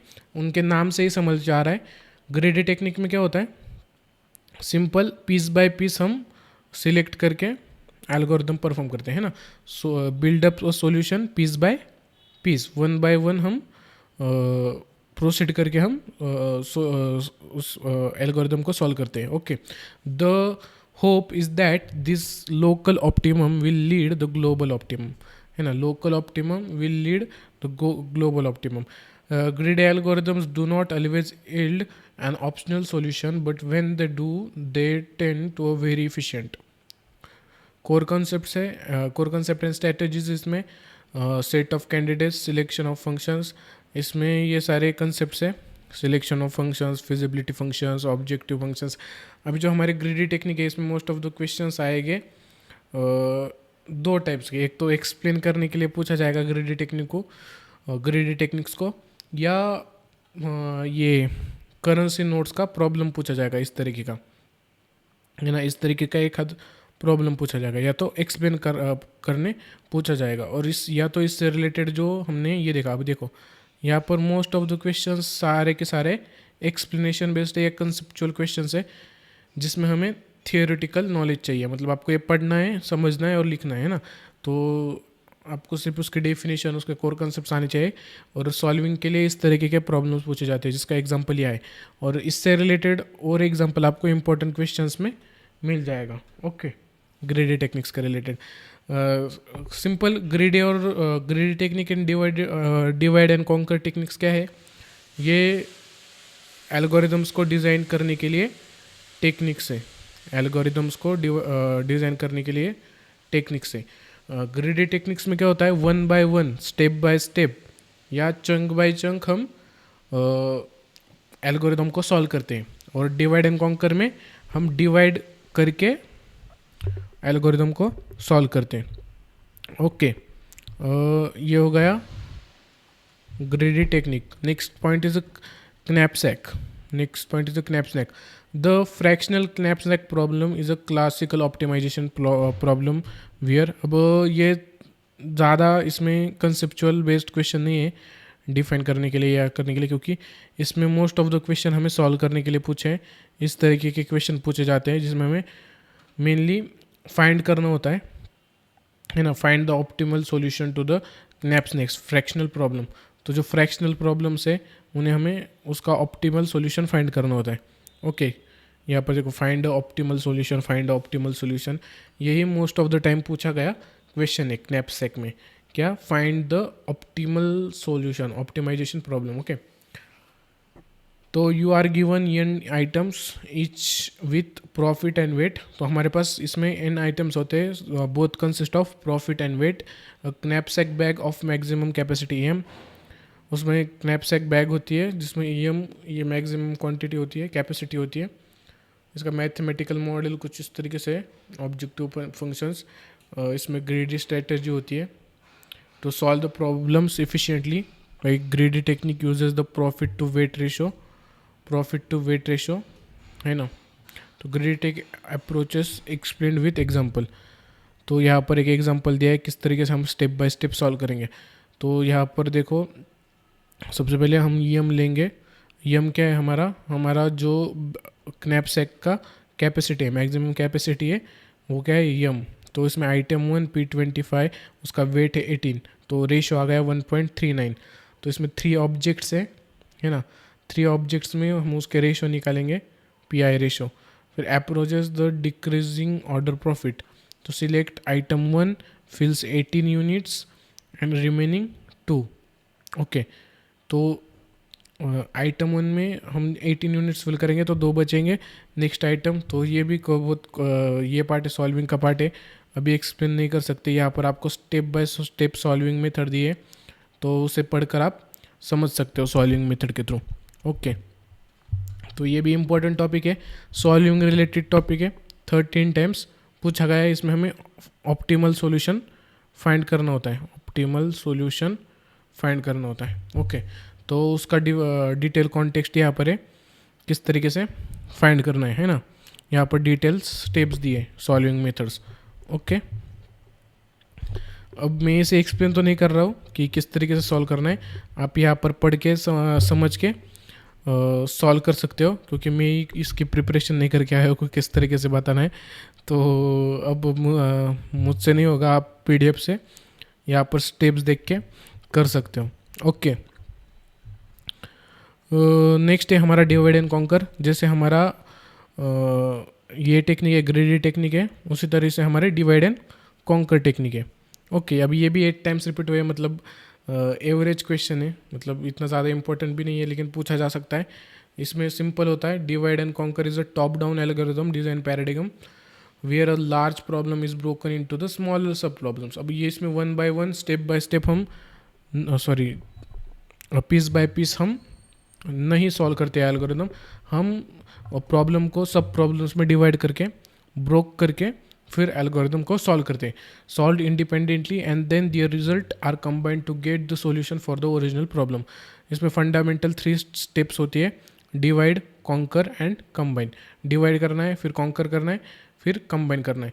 अब ये हमने क्विक सॉर्ट में ये स्टेप देखे हैं ना, क्विक सॉर्ट में, तो उस क्विक सॉर्ट किसका टाइप है? डिवाइड एंड कॉन्कर टेक्निक का टाइप है क्विक सॉर्ट। ओके, तो उससे रिलेटेड भी यहाँ पर स्ट्रेसन्स मैट्रिक्स मल्टीप्लिकेशन रिलेटेड कॉन्टेक्स्ट है, जनरल रिकर्जन है, तो इस तरीके से डिफरेंट क्वेश्चंस है।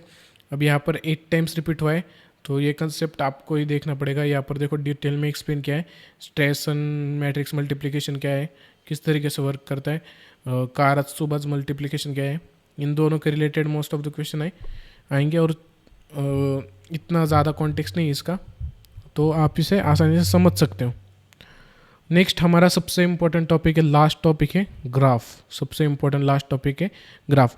जैसे मैंने आपको सारे इम्पोर्टेंट टॉपिक्स बताए थे एल्गोरिथम्स में, सर्चिंग, सॉर्टिंग, कॉम्प्लेक्सिटी, है ना, वो इसका मैं आपको ओवरव्यू लास्ट में दूंगा किस तरीके से हमने देखा, है ना। अब सर्चिंग सॉर्टिंग के बाद डिज़ाइनिंग में हमें ग्राफ के रिलेटेड जो एल्गोरिथम्स है उनके बारे में पढ़ना है। ऊपर मैंने गलती की थी, ग्राफ से रिलेटेड दिजकर्ताज एल्गोरिथम नहीं होता, ग्राफ से रिलेटेड होता है DFS एंड BFS। ग्राफ से रिलेटेड होता है DFS एंड BFS, है ना। स्टार्टिंग में इनिशियल में मैंने गलत बताया था, थोड़ा मेरे ध्यान में नहीं आया।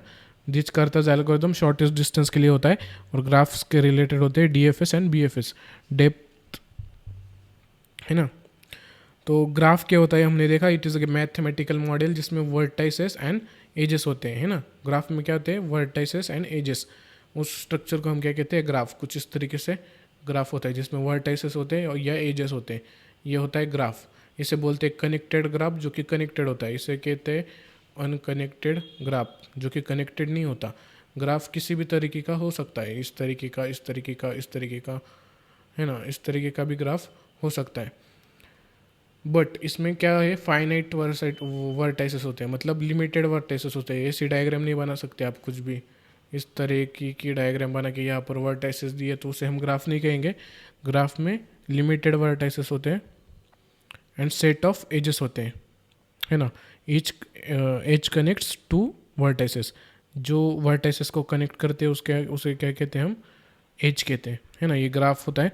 तो यहाँ पर ये ग्राफ डायरेक्टली आपको ये करने नहीं बोलेगा, इसमें हमें एडजेंसी देखनी है, एडजेंसी मैट्रिक्स। यहाँ पर ग्राफ की टाइप्स भी है, undirected graph, directed graph, connected graph and unconnected graph. तो अनडायरेक्टेड, ये जो आपको यहाँ पर क्वेश्चन है, पाथ इन ग्राफ, पाथ के रिलेटेड क्वेश्चन पूछेंगे, साइकिल के रिलेटेड क्वेश्चन पूछा जा सकता है, कनेक्टिविटी के रिलेटेड क्वेश्चन पूछा जा सकता है। तो यहाँ पर उसका एक्सप्लेनेशन है। मोस्टली 4-5 टाइम्स इस तरह के क्वेश्चन बीच में पूछे जा सकते हैं ग्राफ को एक्सप्लेन करने के रिलेटेड, है ना। मेन हमारा है graph representation and graph traversal. ये graph representation and graph traversal, ये दो इम्पोर्टेंट टॉपिक है ग्राफ के रिलेटेड। ओके, तो सबसे पहले ग्राफ रिप्रेजेंटेशन। तो ग्राफ रिप्रेजेंटेशन किस तरीके से होता है, तो ग्राफ को रिप्रेजेंट करने के लिए मेनली 2 मेथड्स होते हैं, है ना। एक होता है एडजेंसी मैट्रिक्स एंड दूसरा होता है एडजेंसी लिस्ट। इस तरीके के 2 मेथड से जिससे हम ग्राफ को रिप्रेजेंट करते हैं, है ना, ग्राफ रिप्रेजेंटेशन के लिए। तो एडजेंसी मैट्रिक्स क्या होता है, adjacency matrix is a square matrix ANN where n is the number of vertices, जिसमें n क्या है, vertices है, and each element I and j is okay. अब 1 if edge exists from the vertex I to z, 0 otherwise। अब यहाँ पर उसका definition, उसकी प्रॉपर्टीज़, ये सारे दिए गए हैं। यहाँ पर एडजेंसी लिस्ट, उसके प्रॉपर्टीज़, उसकी कॉम्प्लेक्सिटी, ये सारी यहाँ पर दिया है। उससे related diagram, adjacency matrix and adjacency list. अभी 11 बार इससे रिलेटेड क्वेश्चन आए, तो ये इम्पोर्टेंट तो है। व्हाट इज एक्सप्लेन करने के लिए पूछा जाएगा, या क्रिएट करने के लिए पूछा जाएगा, या तो फाइंड करने के लिए पूछा जाएगा। इस तरह के क्वेश्चन पूछी जाएगी। आपको फिर ये प्रैक्टिस करना है कॉन्टेक्स्ट को समझ के। ओके, एडजेंसी मैट्रिक्स और एडजेंसी लिस्ट को। नेक्स्ट हमारा टॉपिक है ग्राफ ट्रैवर्सल, है ना। नेक्स्ट टॉपिक है ग्राफ ट्रैवर्सल। अब ग्राफ ट्रैवर्सल क्या है, एल्गोरिदम से। ग्राफ ट्रैवर्सल क्या है, एल्गोरिदम से। ट्रैवर्सल का मतलब होता है, ट्रैवर्सल का मतलब क्या होता है, ट्रैवल करना, है ना। ट्रैवल करना, सिंपल लैंग्वेज में बता रहा हूँ मैं। ट्रैवल करना मतलब हर एक नोड को टच करना। अब ये ग्राफ है, इसमें डिफरेंट वर्टाइसेस है, तो हर एक वर्टाइसेस को टच करना, इतना ही ट्रैवर्सल का मोटिव है। ओके, अब इसको करने के लिए हमारे पास 2 तरह के टाइप्स है, या 2 तरीके के टेक्निक्स है। एक है DFS और दूसरा है BFS। एक है DFS, दूसरा है BFS। एक है डेप्थ फर्स्ट सर्च एंड दूसरा है ब्रेड्थ फर्स्ट सर्च। ये यूज़ करता है स्टैक्स का, और दूसरा यूज़ करता है इसका। तो introduction to the graph traversal. Okay, graph traversal means visiting each vertex of a graph, है ना। Visiting graph traversal means visiting each vertex of a graph systematically. Okay, systematically graph के हर वर्टेक्स को हमें विजिट करना है, उसी को हम ग्राफ ट्रैवर्सल बोलते हैं। ओके, चेक ग्राफ कर। अब इसके 2 हमने ट्रैवर्सल मेथड्स हैं हमारे पास, एक है DFS और दूसरा है BFS। ये वाइडर रेंज में जाता है और ये डीपर रेंज में जाता है BFS। ओके, अब इसकी स्ट्रेटजी क्या है, अब ये दोनों में सिंपल स्ट्रेटजीज है, वो आपको सिर्फ ध्यान में रखना है। जो DFS है हमारा, डेप्थ फर्स्ट सर्च में, इसमें start from any unvisited node, किसी भी नोड से हम स्टार्ट कर सकते हैं जो कि विजिटेड नहीं है, किसी भी नोड से, मतलब किसी भी वर्टेक्स, या नोड का कॉन्टेक्स्ट है, किसी भी वर्टेक्स से हम स्टार्ट कर सकते हैं जो कि विजिटेड नहीं है। Explore adjacent unvisited vertex recursively. Okay, अब जो हमारा अगर ये एक वर्टेक्स है, ये अगर एक ग्राफ है, ओके, एक ग्राफ है, इस तरीके का एक ग्राफ है, तो इस ग्राफ में हम कोई भी वर्टेक्स से स्टार्ट कर सकते हैं। अगर ये वर्टेक्स इससे स्टार्ट कर सकते हैं, फिर हमें उसके एडजेसेंट वर्टेक्स को कनेक्ट करना है। ओके, फिर हमें जाना है उसके एडजेसेंट वर्टेक्स पे, फिर उसके एडजेसेंट वर्टेक्स पे, फिर उसके एडजेसेंट वर्टेक्स पे, है ना। तो इस तरीके से ग्राफ हमें ट्रैवर्स करना है ईच वर्टेक्स को। ओके, अब ये कनेक्ट नहीं होना चाहिए इस तरीके से। ओके, जैसे हमने पहले देखा था, है ना। अब आपको यह डायग्राम से बेटर समझ आएगा। इसमें आपको सीडो कोड भी ध्यान रखना ज़रूरी है, सीडो कोड भी पूछा जाता है 1-2 बार, लेकिन मेन कंसेप्ट हमें सर्च किस तरीके से करना है। ओके, तो DFS किस तरीके से होता है यहाँ पर डायग्राम से आपको समझ आएगा। लास्ट में एक पॉइंट बाकी था हमारा, back track when no more unvisited adjacent nodes.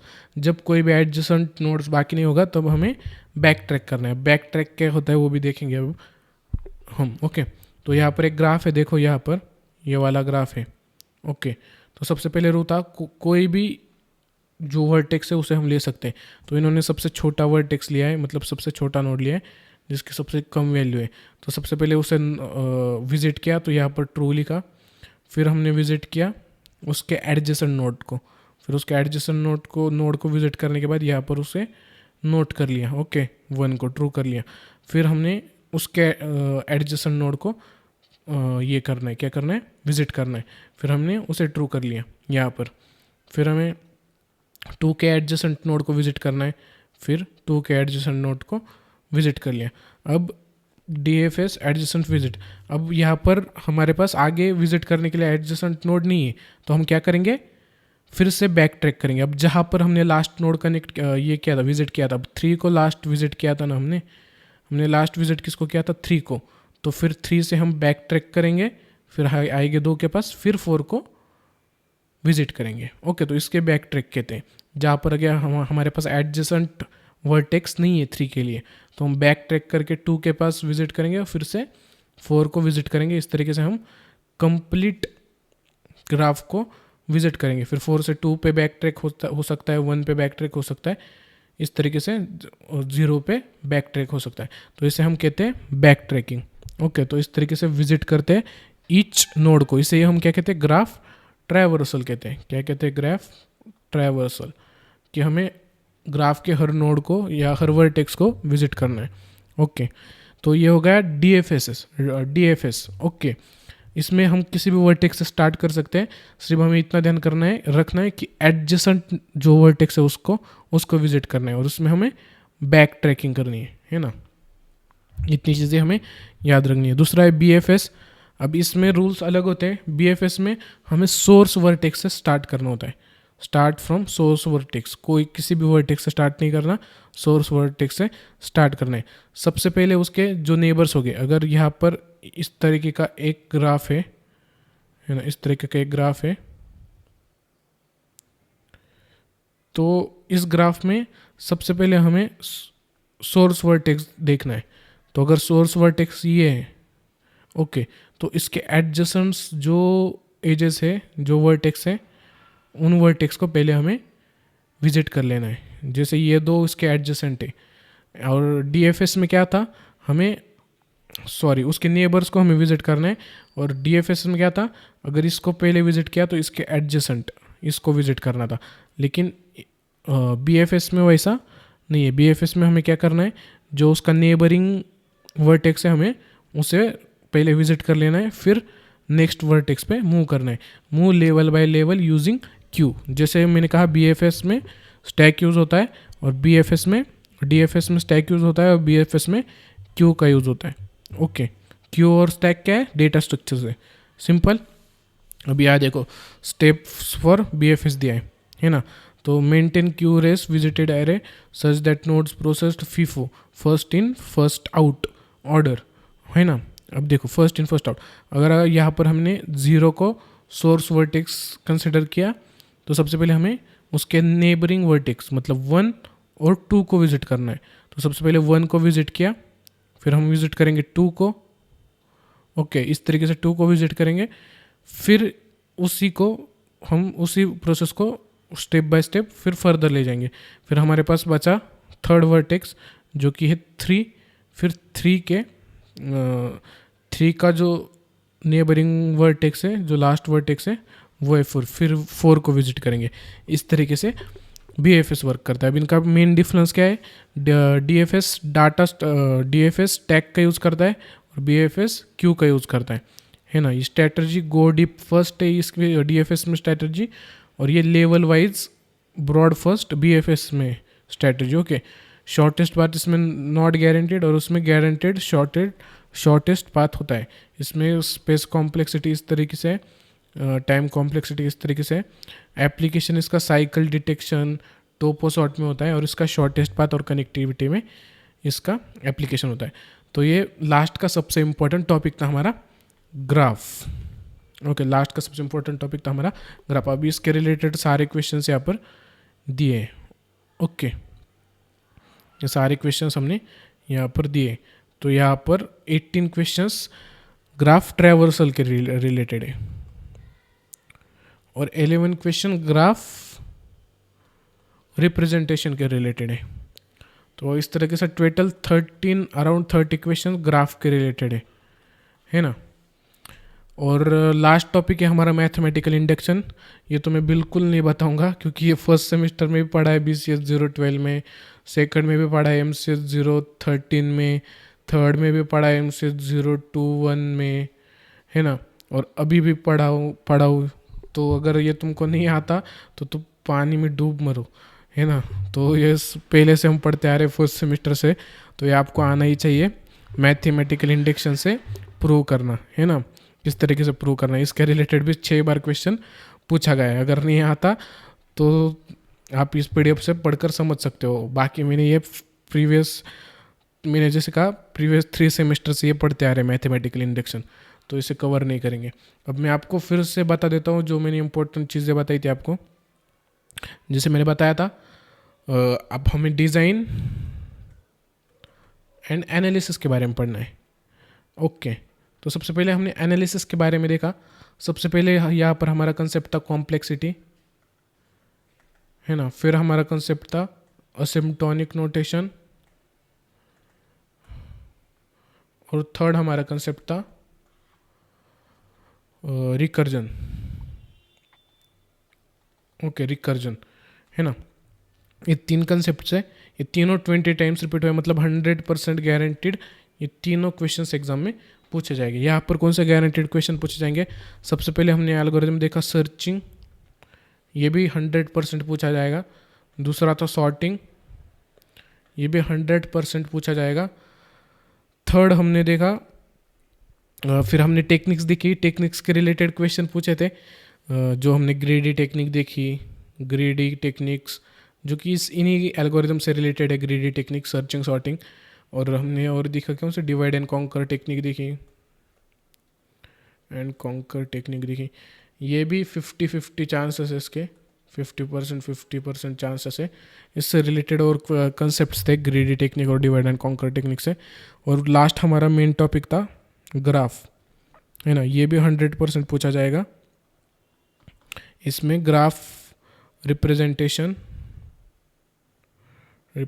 And graph traversal, ये 2 टॉपिक्स थे, है ना। इतना हमने पढ़ा है और यही कोर है कंसेप्ट का। इसमें 80% सिलेबस हमारा है और ये सारी चीज़ें हमने PDF में डिटेल में एक्सप्लेन किए with examples, with proper guidance कि स्टेप बाय स्टेप कैसे सॉल्व करना है।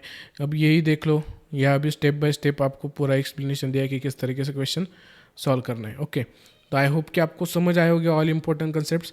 ऑब्वियसली मैंने एक्सप्लेन नहीं किया है डिटेल में, मैंने सिर्फ आपको ओवरव्यू दिया है, ओवरव्यू और डेफिनेशंस बताई है इंपॉर्टेंट, और कैसे क्वेश्चन सॉल्व करने वो बताया है, और किस तरीके के क्वेश्चन पूछे जाएंगे ये बताएं। अब जो इनमें से जो इम्पोर्टेंट क्वेश्चंस है वो भी हमने एक्सट्रैक्ट किए लास्ट पार्ट में हमारे पीडीएफ के इम्पोर्टेंट क्वेश्चंस है ना। जैसे प्रिम्स एल्गोरिदम रिलेटेड क्वेश्चन हो गया, डेफिनेटली पूछा जाएगा, है ना। क्रुस्कल्स एल्गोरिदम के रिलेटेड क्वेश्चन डेफिनेटली पूछा जाएगा। डीएफएस के रिलेटेड क्वेश्चन डेफिनेटली पूछा जाएगा। डीएफएस एंड बीएफएस के रिलेटेड क्वेश्चन पूछे जाएंगे। ओके, तो जो जो क्वेश्चन पूछे जाएंगे वो सारे क्वेश्चंस इसमें इंक्लूडेड है। ये प्रैक्टिस के लिए ये पार्ट बहुत ज़्यादा इंपॉर्टेंट है, practice and analysing and remember, है ना। अंडरस्टैंडिंग के लिए इंपॉर्टेंट कंसेप्ट बहुत ज़्यादा इंपॉर्टेंट है, इंपॉर्टेंट कंसेप्ट अंडरस्टैंडिंग के लिए इंपॉर्टेंट है, और इंपॉर्टेंट क्वेश्चंस प्रैक्टिस के लिए और चीज़ें याद करने के लिए या किस तरीके से क्वेश्चन सॉल्व करने, इसके लिए बहुत ज़्यादा इंपॉर्टेंट है। और ये पूरी पीडीएफ अब जब पढ़ लोगे तब आपकी 100% प्रिपरेशन हो जाएगी। आप 90 to 100% क्वेश्चन पेपर सॉल्व कर सकते हो, क्वेश्चन पेपर सॉल्व कर सकते हो और अच्छे मार्क्स स्कोर कर सकते हो बेटर प्रिपरेशन के साथ, है ना। टोटल 30 क्वेश्चंस मैंने एक्सट्रैक्ट किए, यहाँ पर टोटल 30 क्वेश्चंस दिए। तो इतना कंटेंट एक पीडीएफ में। ये पीडीएफ कितने पेजेस की है? लगभग 112 पेजेस की है ना। 112 पेजेस में ओवरव्यू है, आईएमपी कंसेप्ट है और आईएमपी क्वेश्चंस है, और इससे आपकी कंप्लीट प्रिपरेशन होती है। ओके, आई होप कि आपको ये वीडियो पसंद आया होगा। इस वीडियो में मैंने सारे important concepts and questions discuss किए, है ना। एक्सप्लेन डिटेल में नहीं किया लेकिन डिस्कस किए। ओके, तो ये पीडीएफ बहुत ज़्यादा इंपॉर्टेंट है ऑब्वियसली। ये पीडीएफ में आपको मालूम है कितने एफर्ट्स लगा कर बनाता हूँ। 20 ईयर्स के PYQs को एनालाइज करना नॉट ईजी, और उनसे ये पीडीएफ बनाने में मुझे 8-10 दिन लगते हैं। ओके, तो इसमें बहुत ज़्यादा एफर्ट्स लगते हैं। ये पीडीएफ लेके आप मुझे सपोर्ट कर सकते हो ताकि मैं इसी तरह के पीडीएफ्स आगे भी बनाते रहूँ, है ना। तो आपका सपोर्ट ही सब कुछ है। अभी हमारे सिर्फ 1.2 के सब्सक्राइबर्स है, जो कि not enough for such efforts, लेकिन फिर भी मैं कंटेंट बना रहा हूँ आपके लिए। तो ये पीडीएफ लेके आप मुझे सपोर्ट कर सकते हो। नीचे मेरी वेबसाइट की लिंक है, या गूगल पे आप सर्च कर सकते हो dodigital.io, वहाँ पर आपको ये पीडीएफ मिल जाएगी, या आपको सारा कंटेंट मिल जाएगा, है ना। BCS 041, 42 प्रीवियस सेमेस्टर के नोट्स, ऑल सेमेस्टर के नोट्स आपको वहाँ पर मिल जाएंगे, है ना। वेबसाइट हमने उसी के लिए बनी है, तो उसका लिंक डिस्क्रिप्शन में दिया हुआ है। और प्लीज़ हमें सपोर्ट कीजिए, इस टाइम हमें सपोर्ट की बहुत ज़्यादा ज़रूरत है। Okay, then thanks for watching this video and please do subscribe because subscribe is necessary. See you in next video.